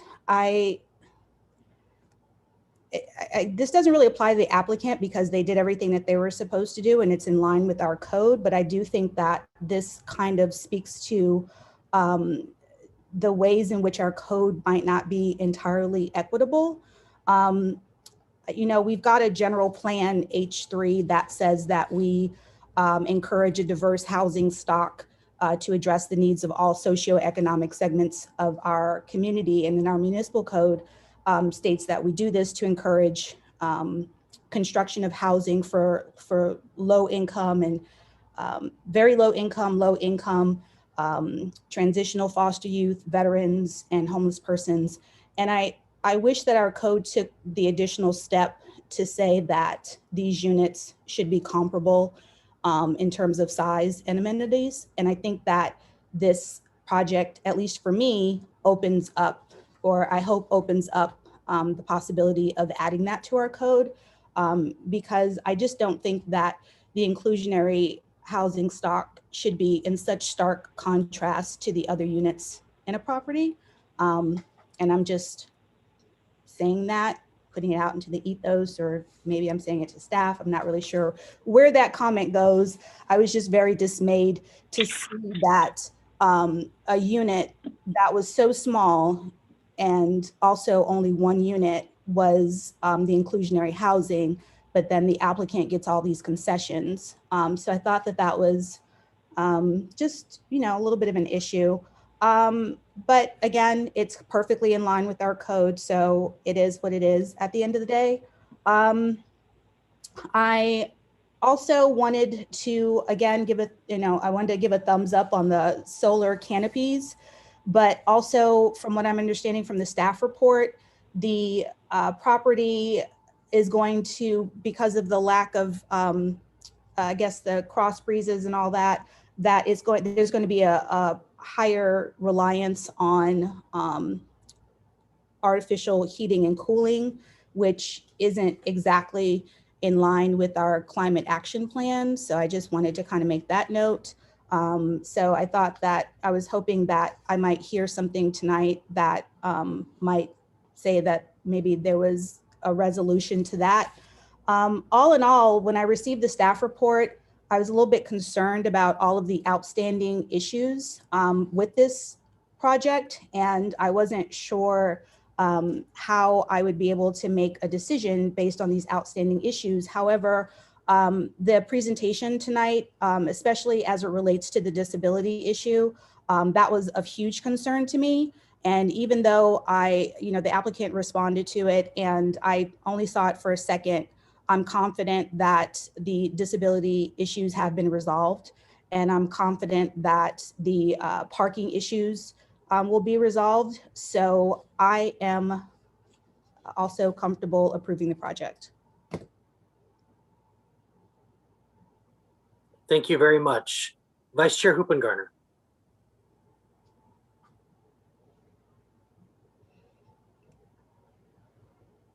Double clicking. Okay. Yes, I do want to thank the applicant and staff, and it takes a village, and I think that's one of the purposes. The primary purpose of design review is to try and achieve the best possible project for our city. And I think we've come a long, long way along that path. And the resulting project, I think when it gets done, we're all going to be very, very pleasantly pleased, very pleased. I, for one, am thrilled it's not another square block white stucco that we're used to seeing. I do agree with Commissioner Caballero that the courtyard, I think, is great, but it has a lot of opportunity for improvement. And I think some of it could be done by creating some roomlets, if you will, in the space to break it up a little bit, to give it conversation areas and different other opportunities to improve it. I do believe that a lot of the ADA stuff has come a long way, but I think in the units, we're looking still at some issues where there's some bathrooms that look like they're a little too small to meet code, and therefore there's going to be some resolution there. I personally, I know it's not in our purview, but I want our projects in our city to be the best possible because it makes them more rentable, more saleable, and that improves property for everybody around. And the unit layouts, I think there's still some opportunities for improvement. There seems to be a lot of space in hallways and entryways that just is not usable space. And I think I know there was feng shui involved, Andrea, and that can be somewhat constraining. And but I think there's some real opportunities to retrieve some of that space and make it more livable, usable space. There's 3 bedrooms up against the elevator tower. I don't know what the soundproofing is going to be there, but that can create both vibration and sound issues that might not be ideal in a bedroom. There's an extra large bathroom in I think it's unit 17 that is frankly bigger than my entire office, that it just seemed like not an ideal use of space given all the other opportunities. I agree about the non-dominant, shall we call it non-dominant facade, as in the west-facing facade, that it could use some refinement and some articulation that would make it more pleasing to the other sides of the building and their neighbors.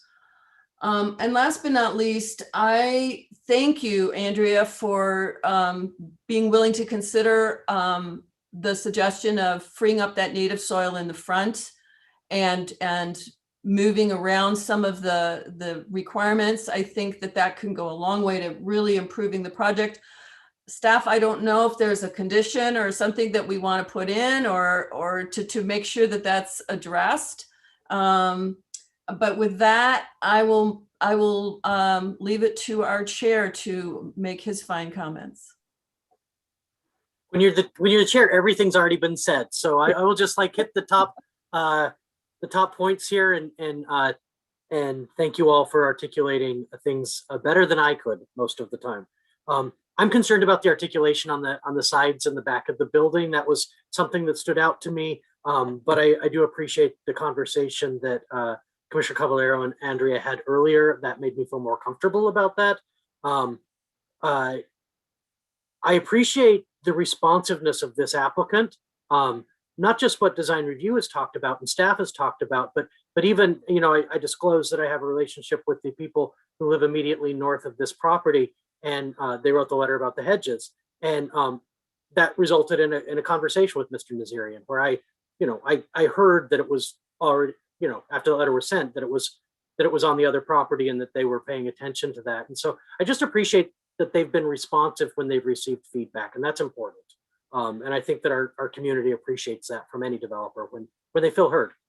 And so thank you. I was concerned about all of the, in our staff report, the conversation around the parking garage. And I think that staff's recommendation of delineating, I mean, they could legally come in here and ask for 18 spots, but they're proposing 28. So I like this compromise position of you're going to try to do 28. They could legally ask for 18, would have to permit it. So a minor revision would be a little bit of wiggle room. A major revision would be taking it down to the absolute legal minimum or near that. And so I think that that's a good compromise. It allows the applicant team to proceed with what they've proposed to us, but have a little bit of movement if they feel that there's a need for that, and staff feels that there's a need for that. So I share the concerns that Commissioner Thomas raised about the inclusionary units, but I'm just going to ask staff really briefly to address how those are assigned, because I think that's important that people understand that the applicant doesn't choose these units, that staff does, and not the staff that's on the call today, but another part of our city. So could you please talk us through that in brief? Sure, and that's you pretty much hit it. Can you hear me? Yeah, okay, good. Just checking. You pretty much hit it directly on. It's the housing staff that ends up ultimately choosing the units that are included as the inclusionary units when they establish the inclusionary agreement. And they need to be on average the same number of bedrooms as the non-inclusionary units in the building, and they need to be comparable. But that is up to our housing staff to determine exactly which ones those are. Okay, thank you for addressing that. I don't think they chose the right ones in this case, but because that's something the city has already done and an agreement has been executed and it's not in the purview here, besides the fact that we require them. And I do like the condition that, because the thing that stood out to me when I was reading this is there are only 3 units that don't have public, the required public or private open space. And there were 3 affordable units. And I didn't want it to be the same 3 units being both of those. So I think the condition proposed helps address part of that. But I think Commissioner Thomas, better than I did, delved into what some of those other concerns are. And so I'll just register that I second her concerns. So all of that being said, I would generally support this project. I think initially it's going to be out of scale with the neighborhood, but I believe that the next couple projects we see in this neighborhood will quickly change that.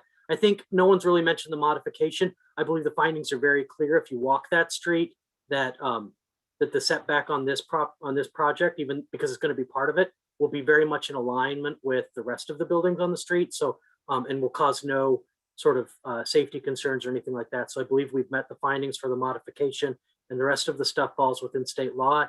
And at the end of the day, there are 4 dwelling units on site right now, and there will be 18, which is 3 of them being affordable units, which I think is an incredible advancement for our city and what we're aiming for with a project that I criticize the 3 sides of the building, but the front of it is beautiful. So that being said, Is there any further deliberation or somebody want to make a motion on this? Vice Chair. You will have to unmute again. I'd like to move the item unless Commissioner Vincent had additional questions or comments. Yeah, just for clarity, because I'm new to this whole process, you know, a lot of the concerns that are brought up, I know that things go through further design and when they go to building and safety and plan check. Can someone clarify how does that process work? Things like Commissioners Hoopengarner's idea about the stairs at the northwest corner, and then also the accessibility issues of, I believe it was Unit 18. How does that process work going forward? I can answer that. So once the project gets an approval from the Planning Commission, they go back and they do all the things that they need to do that Ms. Keller mentioned. They get their civil on board, and you understand, I think you're in this business, so they make the plans ready to come into building and safety plan check. And once they're in building and safety plan check, they're routed to all the different divisions that have something to say over whether the permit gets issued or not. And one of those is planning. So we get the plans again and we look at them again and we compare them. So we say, is it the same as what we approved here tonight or whatever night that is? And then if there are changes, and this goes back to what Vice Chair Hoopengarner was saying, if there are changes, then we say, okay, are these changes so minor that they're substantially conforming with what was here? So say, you know, there's an interior wall that moves a little bit. That's substantially conforming with what's approved tonight. There are changes that affect what it changes something about how we determine the development standards. And so then we apply an amendment to the development permit. And so what we do in that case is we go to a section of the code that says these particular criteria establish a minor amendment to a development permit versus a major amendment. And so, and they have to do with whether they change the findings, whether they change the environmental effects, and whether they substantially changed the design or the use. And so we make a call in that sense, whether it's a minor amendment or major amendment. A minor amendment gets processed at the staff level and we stamp that off and we keep going. The major amendment comes back through exactly the same process as the previous project. So it would come back to the Planning Commission. We would go back through all of this with the presentation and we'd tell you what the changes are, and the commission would make the decision on whether that's okay or not, and then it would go back into plan check again. Does that answer your question? Yes, it does. Thank you. I appreciate that. So the only other things I have to say is I also appreciate that this architect took the design committee's ideas to heart and was very flexible in her project. And I hope that you continue to take the ideas that were presented today onto plan check. I also want to go on record as sharing the sentiments of Commissioner Thomas going forward with inclusionary units. I wholeheartedly agree with how well she articulated how we go and pick our inclusionary units and how we should do better to make sure they match other units in these projects. And I think that's it for me. Thank you. So Commissioner Hoopengarner, I think that you wanted to make a motion. Good. Yes, I do. And I would like to move approval of the staff's recommendation with all of Tony's many lovely amendments to the conditions. But I'd ask legal to help me with one last condition, which is because I think it's important that it's documented, because it will affect in plan check if Andrea is able to move that stairwell, the trash to the rear and bring that open native soil to the front, that's going to be significant change. And we want to make sure that we accommodate that in our conditions so that it doesn't cause any problem in plan check. So perhaps legal can help us with some nice words.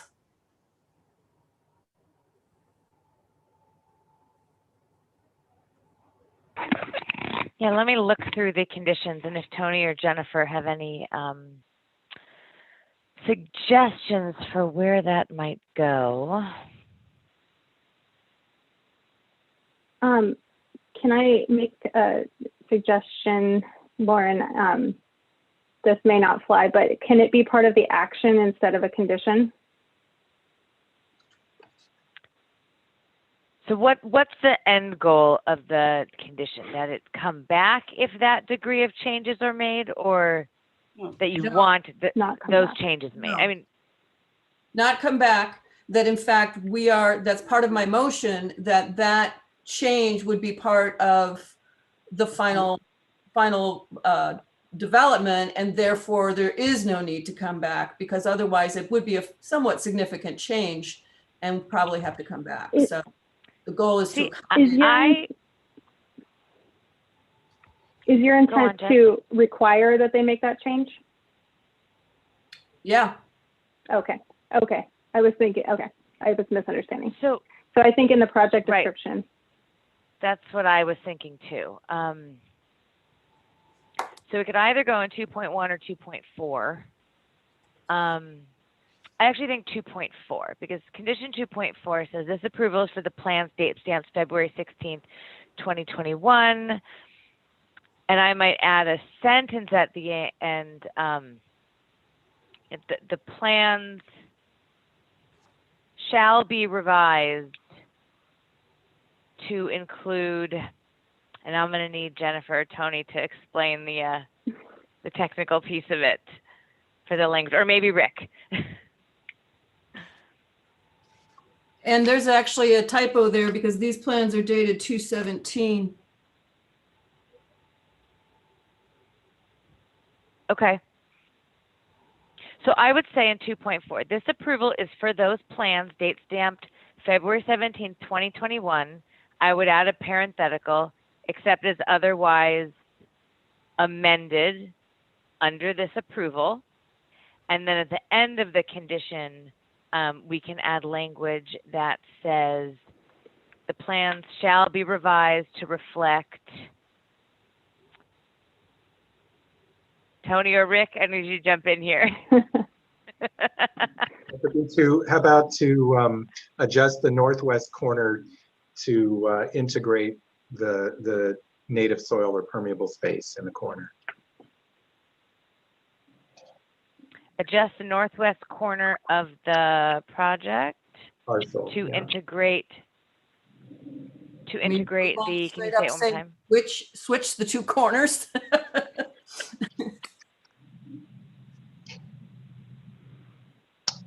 To integrate the native soil. Permeable space into native soil, something like that. Jennifer, does that sound okay? If that has enough specificity that the applicant knows where we're going with that, then, and Tony, that has enough specificity for you to yes, just implement? Vice Chair, just so I'm clear, the as you mentioned, the intent is to switch out the what is currently the trash area in the front yard, make that native soil fully permeable, and replace, if the trash area needs to be included, move it to the northeast corner where the building is above it. Correct. Okay, and I fully understand that. Well, as well, the idea is to move all of that native soil to the front yard. To the front yard, correct. To take the two corners and switch them. Ultimately, we end up with more permeability fully through. Yeah, I believe there also might be some other to integrate the trash. So I would leave it just at that northwest corner. I wouldn't get too specific with the trash. location. Potentially, we could say along the lines of to maximize permeability But so let's be clear. and native and in the Soil, native soil, the yeah, native because soil. Yes, permeability you. is a funky little 3-foot reference in our city code that someday You're we're right. going to terminate. We want native soil. Okay, so the sentence we would add to the end of 2.4 is the plans shall be revised to adjust the northwest corner of the project to integrate permeable space into native soil. I think that's what I heard, to maximize permeability in native soil to the satisfaction of the director. To maximize native soil, period. It's not about permeability. It's native soil. So it's just adjust northwest corner of the project to maximize native soil to the satisfaction of the director. Keep it simple. Okay. Yeah. And we have this meeting video as a record of the discussion. Although it came to my attention that they destroy them after 2 years. Well, hopefully the building will be done. I think the videos are online. I watch They're them all the time. well, okay. We had a situation where we were looking for them and we were told by the TV that they don't keep them after 2 years. I don't. But yeah, I saw the Rocco's hearing from, wasn't that over 2 years ago? So I just want to, maybe we could take this conversation to the commissioner comments, because we have a motion without a second, and I want to make sure we have a second before we, I I'll see second. Commissioner Caballero seconding that. And also we can have this conversation when the minutes come out next meeting as well. I think that would be an appropriate time. I want to give value to what's being said, but keep us on track here.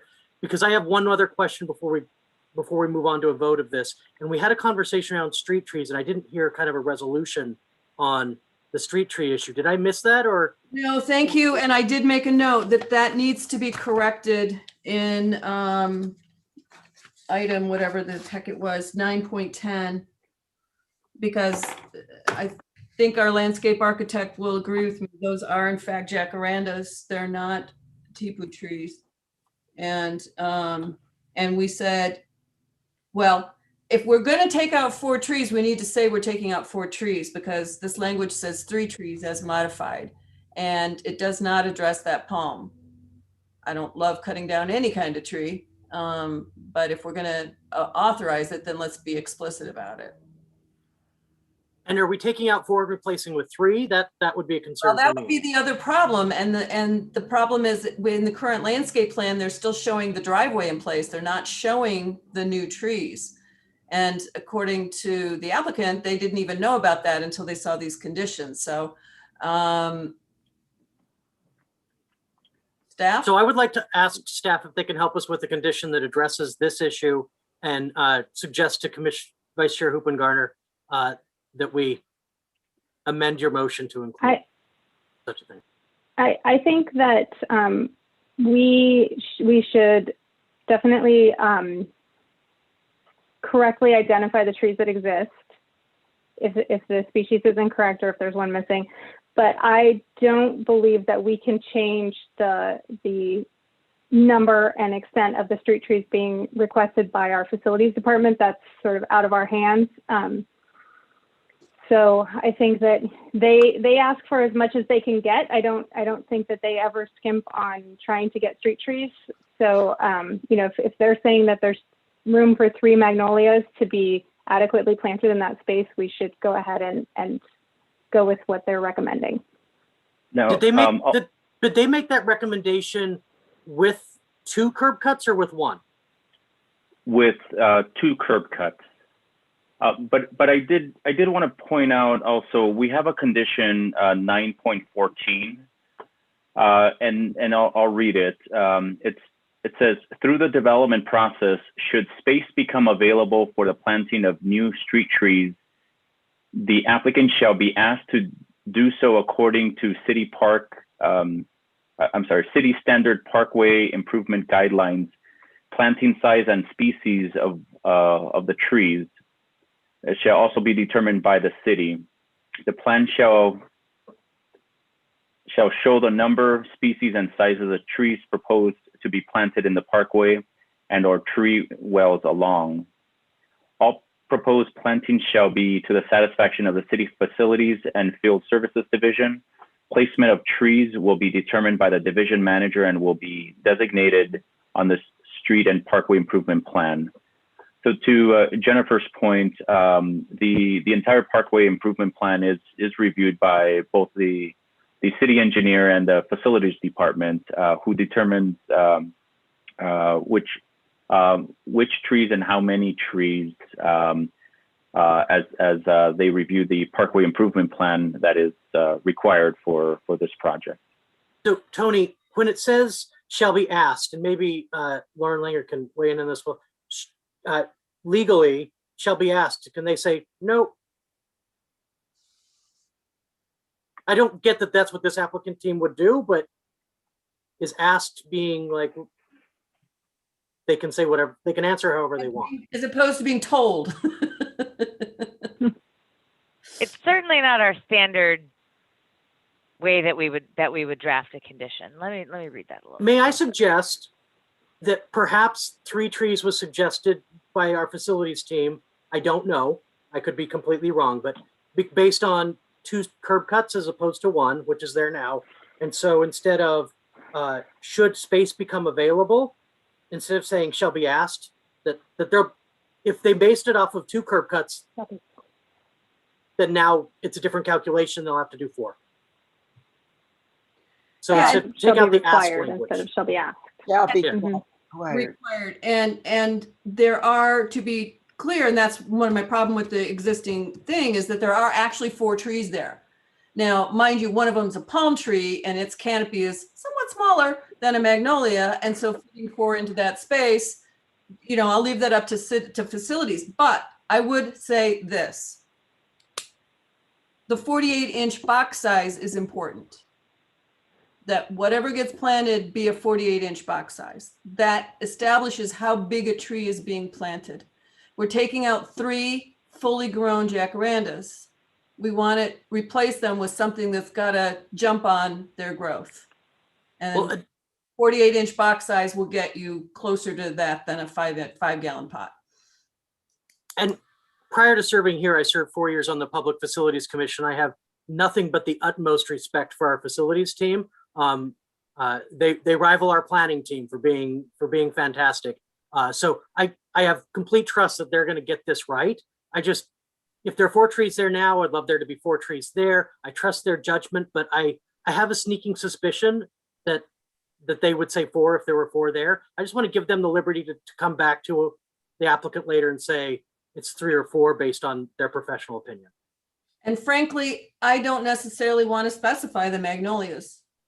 I mean, I'd like to leave it up to facilities, but that's my personal, it's not my favorite tree, so. Right. Yes, Lauren? So you think 2 could be more? Is that what I'm hearing? I think for the replacement? 4 street trees in the end at public facilities discretion based upon what fits, but that they're 48 inches, that are 48-inch box. So you could say at least 2 40-inch box trees, no. And then if there's condition 9.10 says that there will be. It was Tony's revision already has it 3 to 3, but there are 4 there. Oh, sorry. So I think I'm looking at the resolution. Yeah. In the agenda packet. I apologize. Right.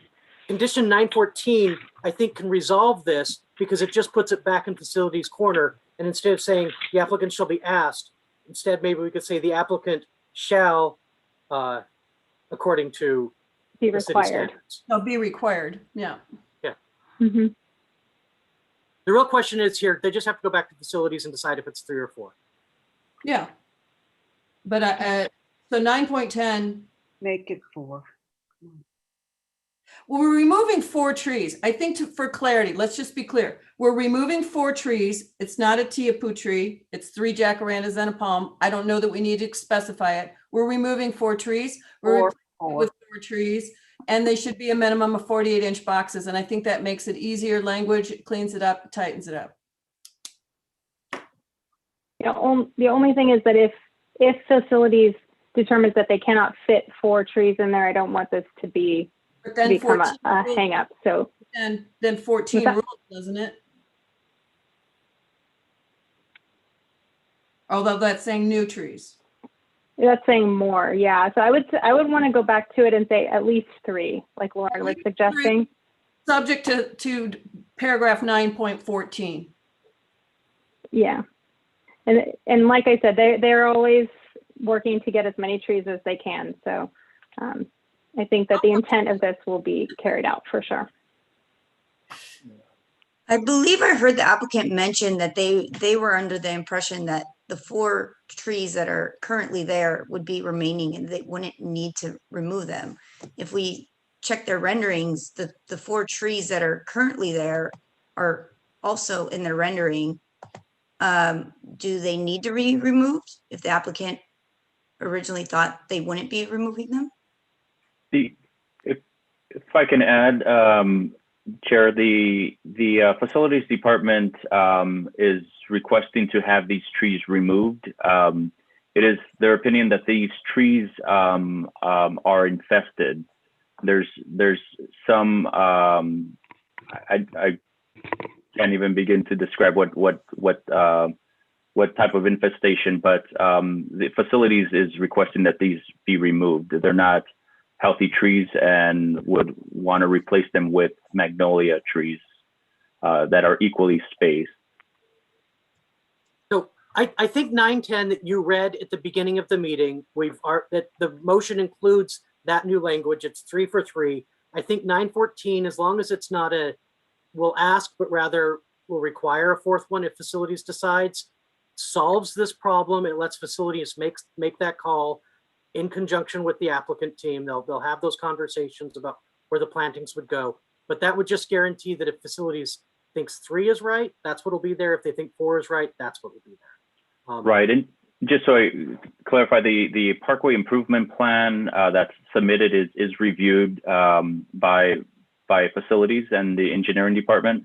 The final landscape plan will reflect the Parkway Improvement Plan. So ultimately, when the building permits are issued, the Parkway Improvement Plan and the final landscape plan will be consistent with facilities input on the type of trees and species and spacing. Lovely. You're comfortable with how it's written now, Commissioner Hoopengarter? Do we need to change 14 to say required instead of asked, or should we move forward how it is? I would change 14. I like your suggestion, Chair. Lauren, can you read language that would accomplish that? My notes say we were going to take out shall be asked and replace with should space become available. Well, take out asked and replace it with require. Required. One word change? One word change. Yeah. Okay. Okay. You accept that friendly amendment? Absolutely. And Commissioner Caballero is second? Yes. And is there any further discussion? I have a question. I'm sorry, who's speaking? And this is Jeff Maxwell, okay. Applicant landscape architect. There is a question about the size requirement. We would put 48-inch boxes, absolutely. But I have run into a situation in a parkway where we couldn't, it wasn't feasible to do a 48 and we had to do a 36. So I don't know. I just want to bring that up in case the 48 versus a 36 or what would cause a technical problem with actually planting in the parkway. Jennifer, maybe you can answer this. Does that make sense? Yes, I could Jeff, also respond, Chair. Yeah, if this would be falling like that minor change sort of Sure. The facilities department has determined that 48 inches is what's being required. The entire parkway will be reconstructed. So if it currently doesn't fit now, it will fit when the entire sidewalk, parkway, curb and gutter are replaced with a 5-foot wide parkway and 5-foot wide sidewalk. It's Okay, understood. It's a new build, and so you won't have the constraints that you would in a replacement. Thank you very much. Got it. Okay. And Vice Chair Hoopengarner, my understanding is it closes the public hearing with your motion as well, correct? So, Dave, is there any further discussion? Sorry to take us on that tangent, but it was important to me, so thank you. David, if you could please call the roll. Sure, thank you. Commissioner Vinson, Yes. Commissioner Thomas, Yes. Commissioner Jones, Yes. Commissioner Buckner, Yes. Commissioner Carvalero, Yes. Vice Chair Hoopengarner, Yes. Chair Bass, Yes. and the motion carries 7 ayes as amended. I have an appeal process.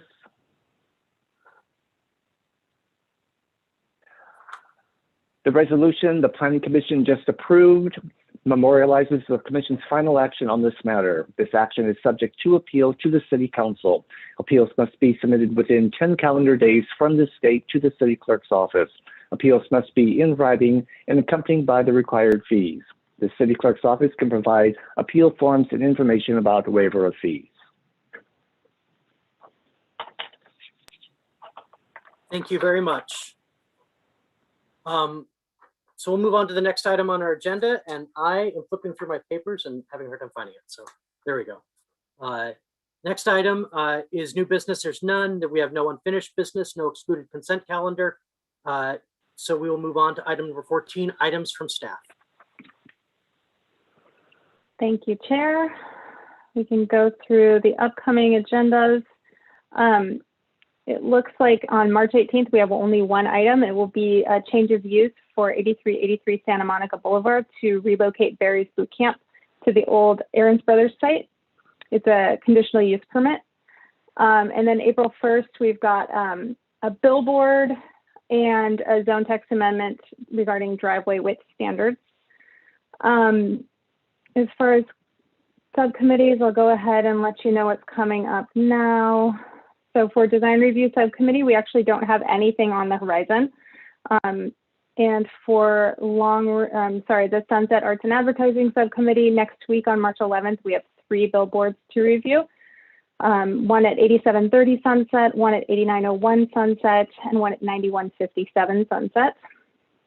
And then on the long range planning project subcommittee on March 18th, there's nothing on the agenda right now, but on April 15th, we'll be looking at billboards not on Sunset Boulevard.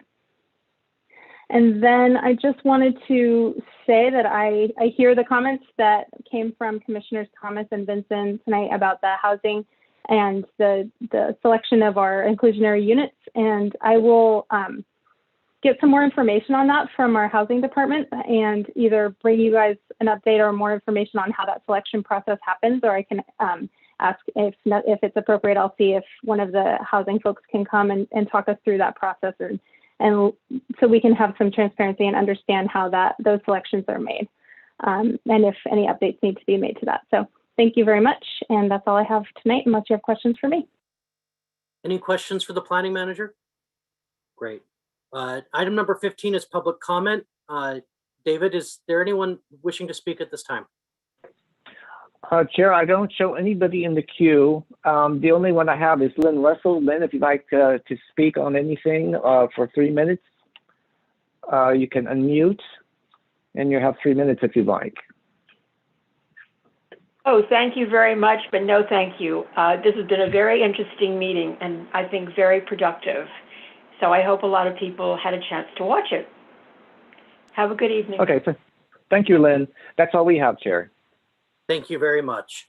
Item 16 is items from commissioners. This includes our commissioner comments as well as any subcommittee management. If you're going to be missing an upcoming subcommittee or something, please let us know. Does anyone have anything at this time?